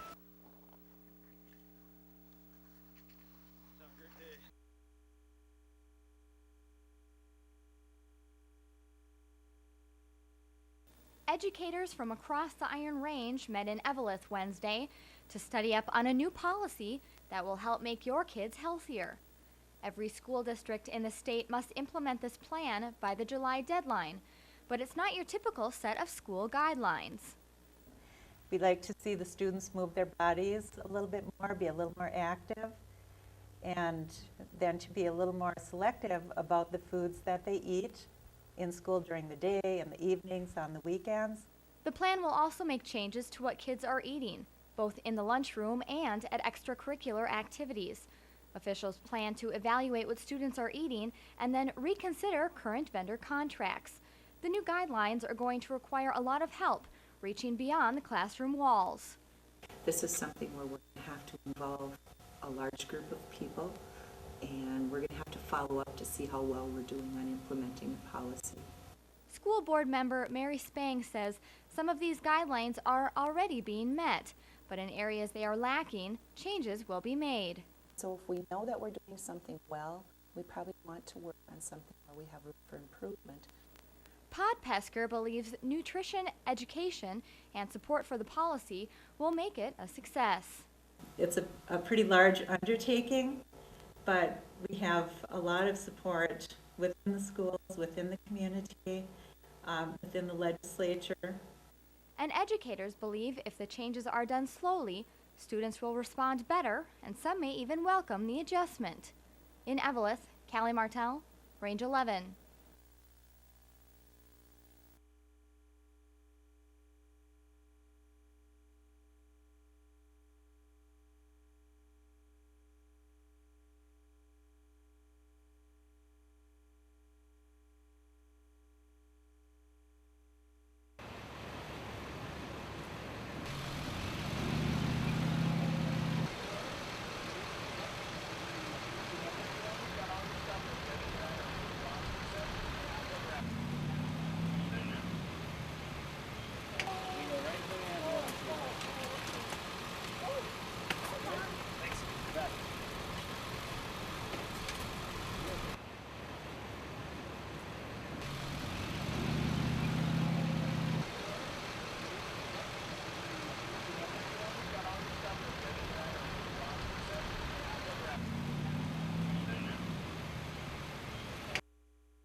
Okay, sure.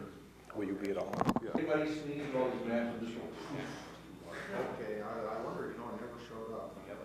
So this map represents a 20-year fast forward to how we see the ideal land use patterns existing. The one thing that I think you'll notice that once we get into the detail is that we'll have a lot more mixed use of activity.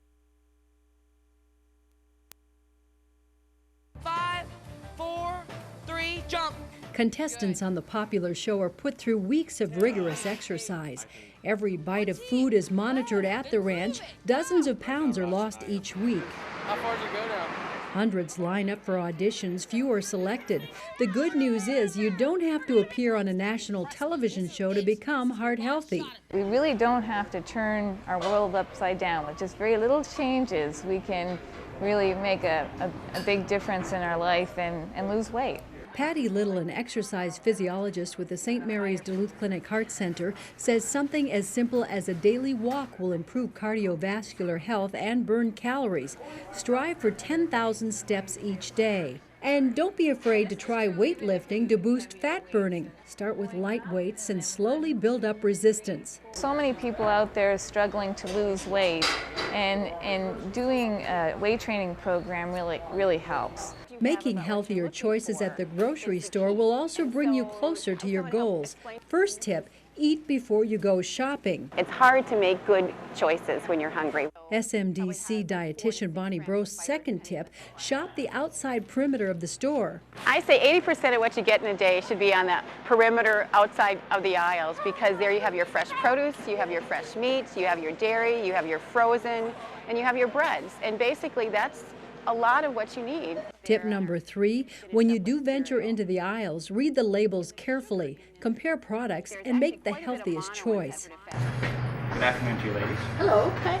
Eating out can destroy the best heart-healthy program. The key thing to realize is that you're the customer and you can make requests, and they are more than willing to a lot of times revise an item to make it more heart-healthy. Blackwood's executive chef Thomas Hagan agrees. We want people to be happy, and we're not here for our needs. We are here for the customer's needs. So skip the appetizer if you please. Pass up the rolls and butter, the special sauces, and the dessert. Select an entree that's grilled or broiled, not fried. While you're waiting, try this trick. Dip the tines of your fork in the dressing first and then spear your lettuce. You'll actually get flavor in every bite, but it's amazing. You probably only use 1/8 the salad dressing that's in that cup versus pouring the whole thing on your salad. When your heart-healthy meal arrives, have a container ready. Save half of your entree to enjoy later. I think it's a great way to kind of practice cutting down on how much you eat. Making little decisions like these and becoming more active are a sure bet when it comes to winning the weight loss game. It really is, because that's changing your lifestyle versus a diet. I don't agree with dieting. I think diet is a 4-letter word.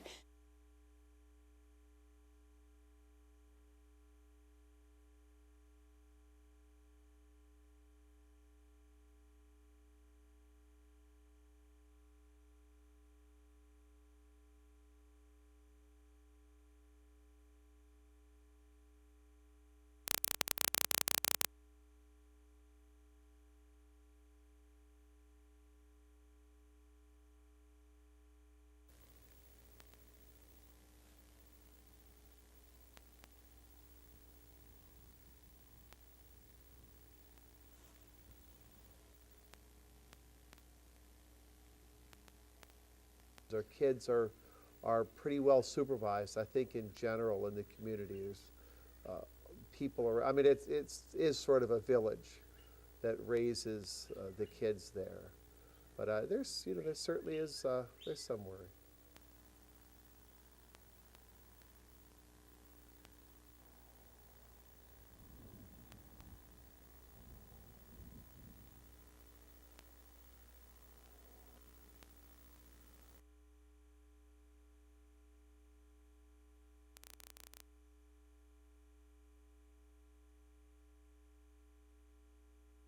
Yeah, I always look forward to it every year.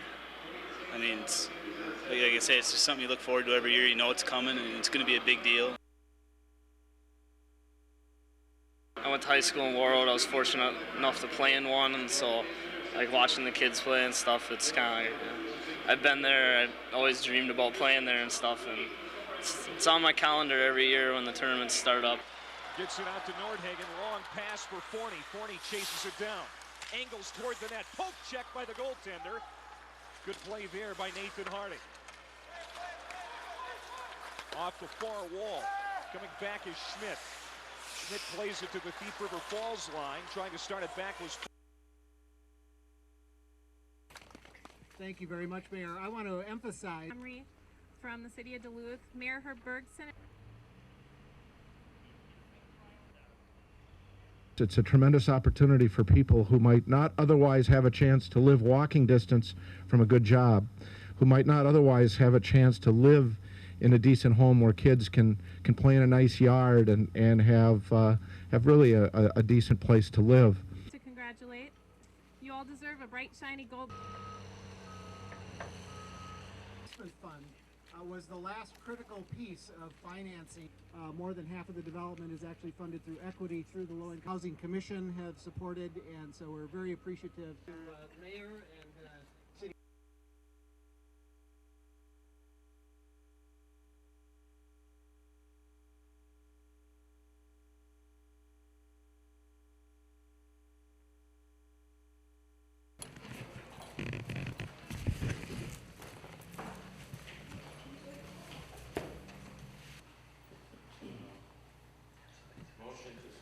Mr. Officer, I assume you have been trained in various interviewing techniques, whichever the court prefers, Your Honor. Well, you have an evidentiary ESPN. Mr. Gravison, were you on August 10th of 2005? You could look at about the second. I can help her. Yes.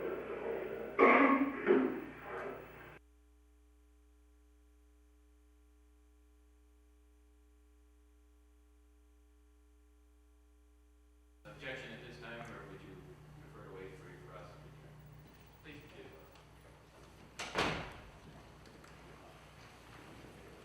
All right.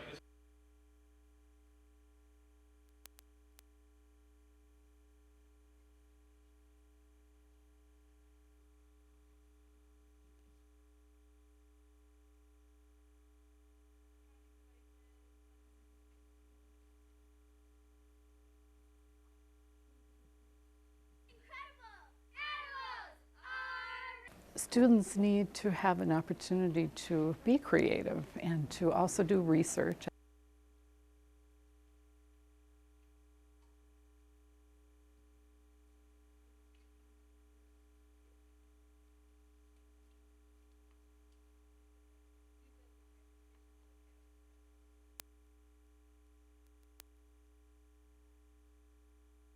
I have never done anything like this. It's going to be an interesting challenge, but I'm looking forward to it. Keith Kamala will be spending 10 days in a rural community called Passahook, about 50 miles from Guatemala City.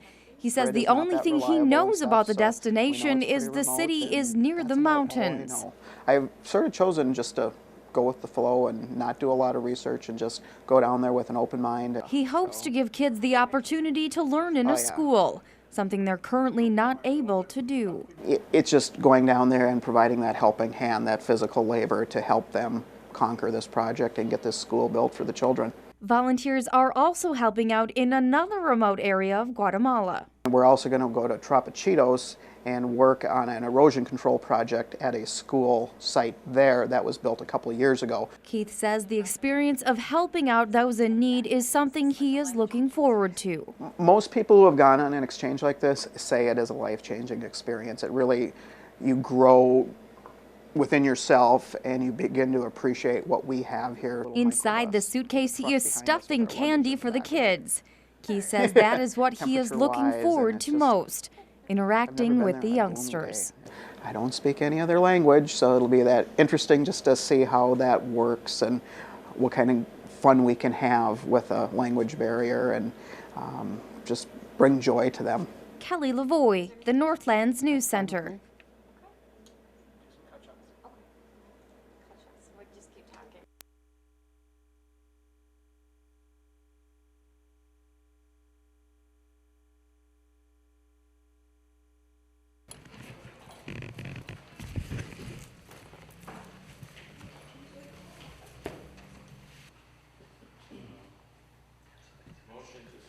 Mr. Officer, I assume you have been trained in various interviews. There are several issues that are being explored today. The statements that were given, the circumstances under which the statements were taken, There are some other evidentiary matters that we have to cover before the hearing is over today. But overall, I'm quite pleased with how it's going. The state has an obligation to prove that it was done voluntarily or with Miranda warnings, so that we're playing by the rules and playing fair. Whichever the court prefers, Your Honor. Well, you have an evidentiary ESPN. Mr. Gravison, were you On August 10th, 2005. you could look at about the second. I can help her. Yes.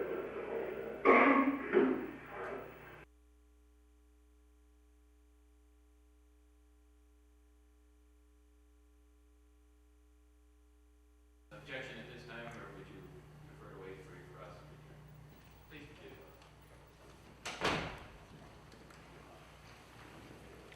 All right.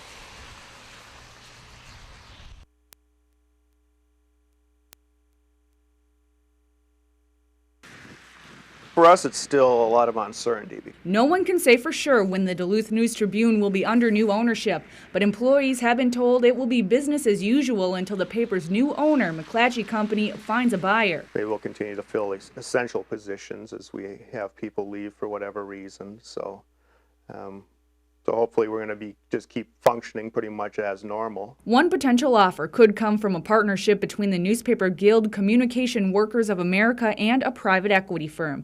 Back when negotiations of a sale began, the two groups discussed buying 9 of Knight Ritter's papers, which included the DNT. Local union president Steve Kuchera says he would rather see that type of sale over several well-known newspaper companies. We'd be more concerned about cutting costs and potentially gutting the quality of the product. It's a reality that could happen if the DNT is not included in a final offer between the union and private equity firm. And while it is unsettling to think about a loss of jobs, Kuchera says he and his co-workers try not to dwell on the what-ifs of a business deal that's out of their hands. You try to plan for them, but you don't drive yourself crazy saying the sky is falling or the sky might be falling.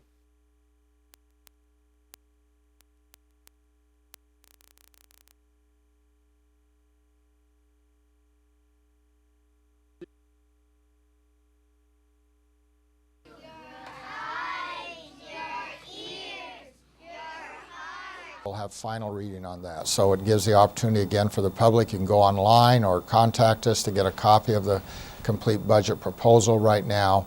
And we want to get it adopted by April so that we can let staff and parents and everyone know what our plan is for next year. But the fact is, it's also I think the first phase of this is really to educate.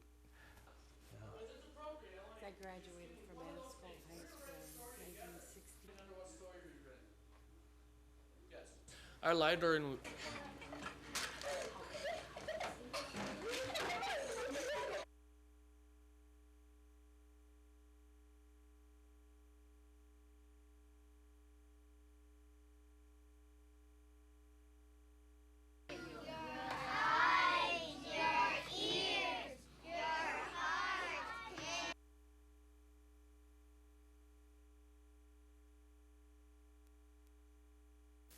Governor Pawlenty spoke to the Virginia Rotary this afternoon. Following that speech, he spoke to the media.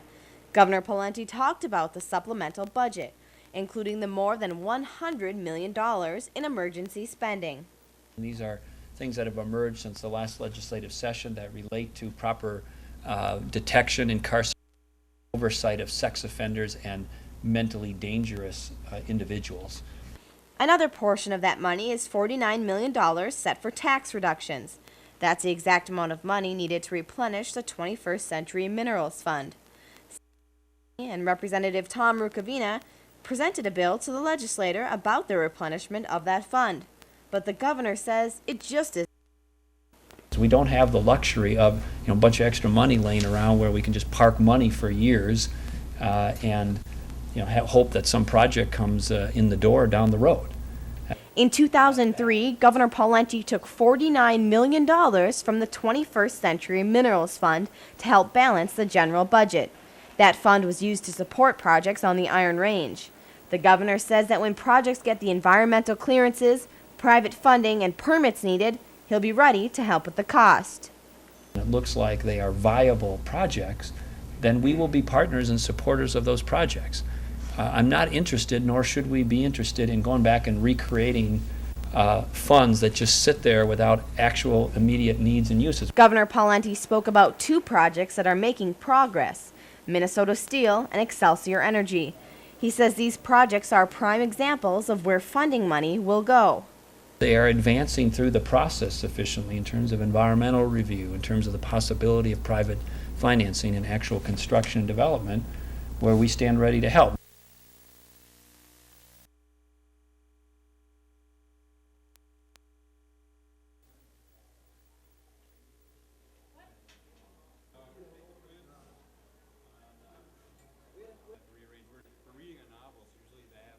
Oh, I was flattered, very honored, I guess humbled at the same time. So, because I know that there are a lot of other very good teachers in this school and in this state. So.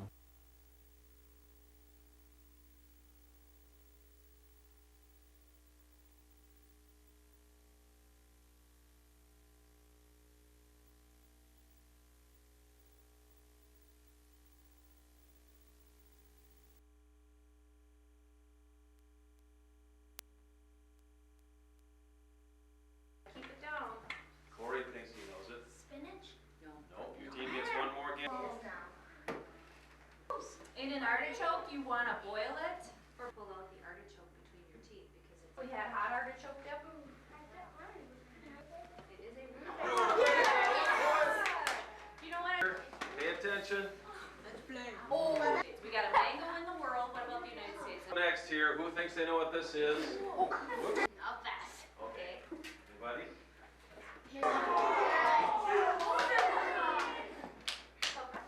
Can I go? Sure. This is an ugly fruit. U-G-L. The serrano pepper. Okay, group. Nope, fruit. Oh yeah, fruit. One more guess. Okay, how about now for the Granny? Granny Smith gets a chance to steal a point. There's no points, and if somebody gets an answer. So we'll see how many the most points. You need to have more points than the other team. This is Grape's turn to go first. I'm sorry.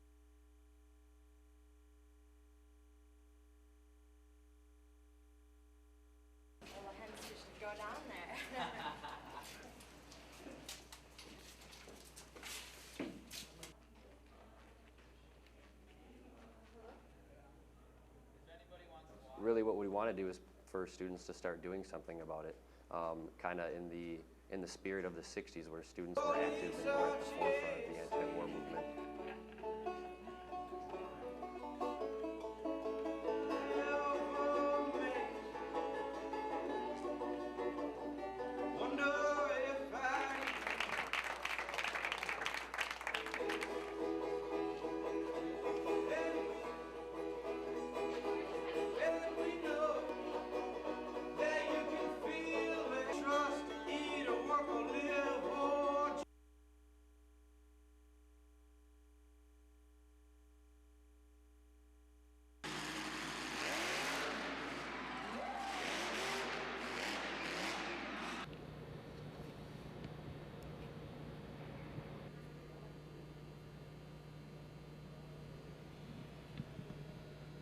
None at all. In fact, because of the force of the vehicle, it pushed all the debris inside. You can see from where we're standing that there were no patrons, no guests in the vicinity, very strict codes and rules for having anyone on the floor during an event like this.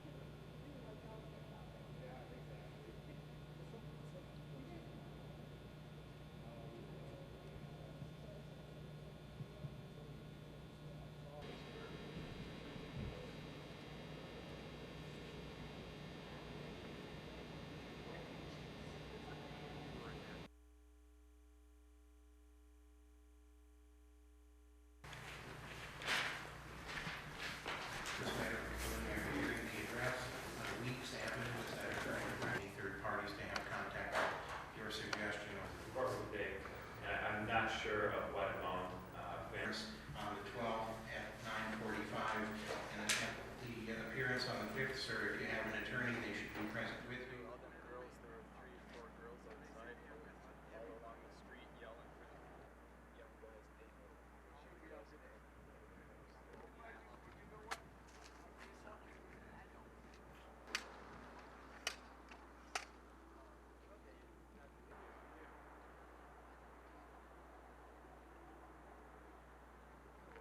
Always.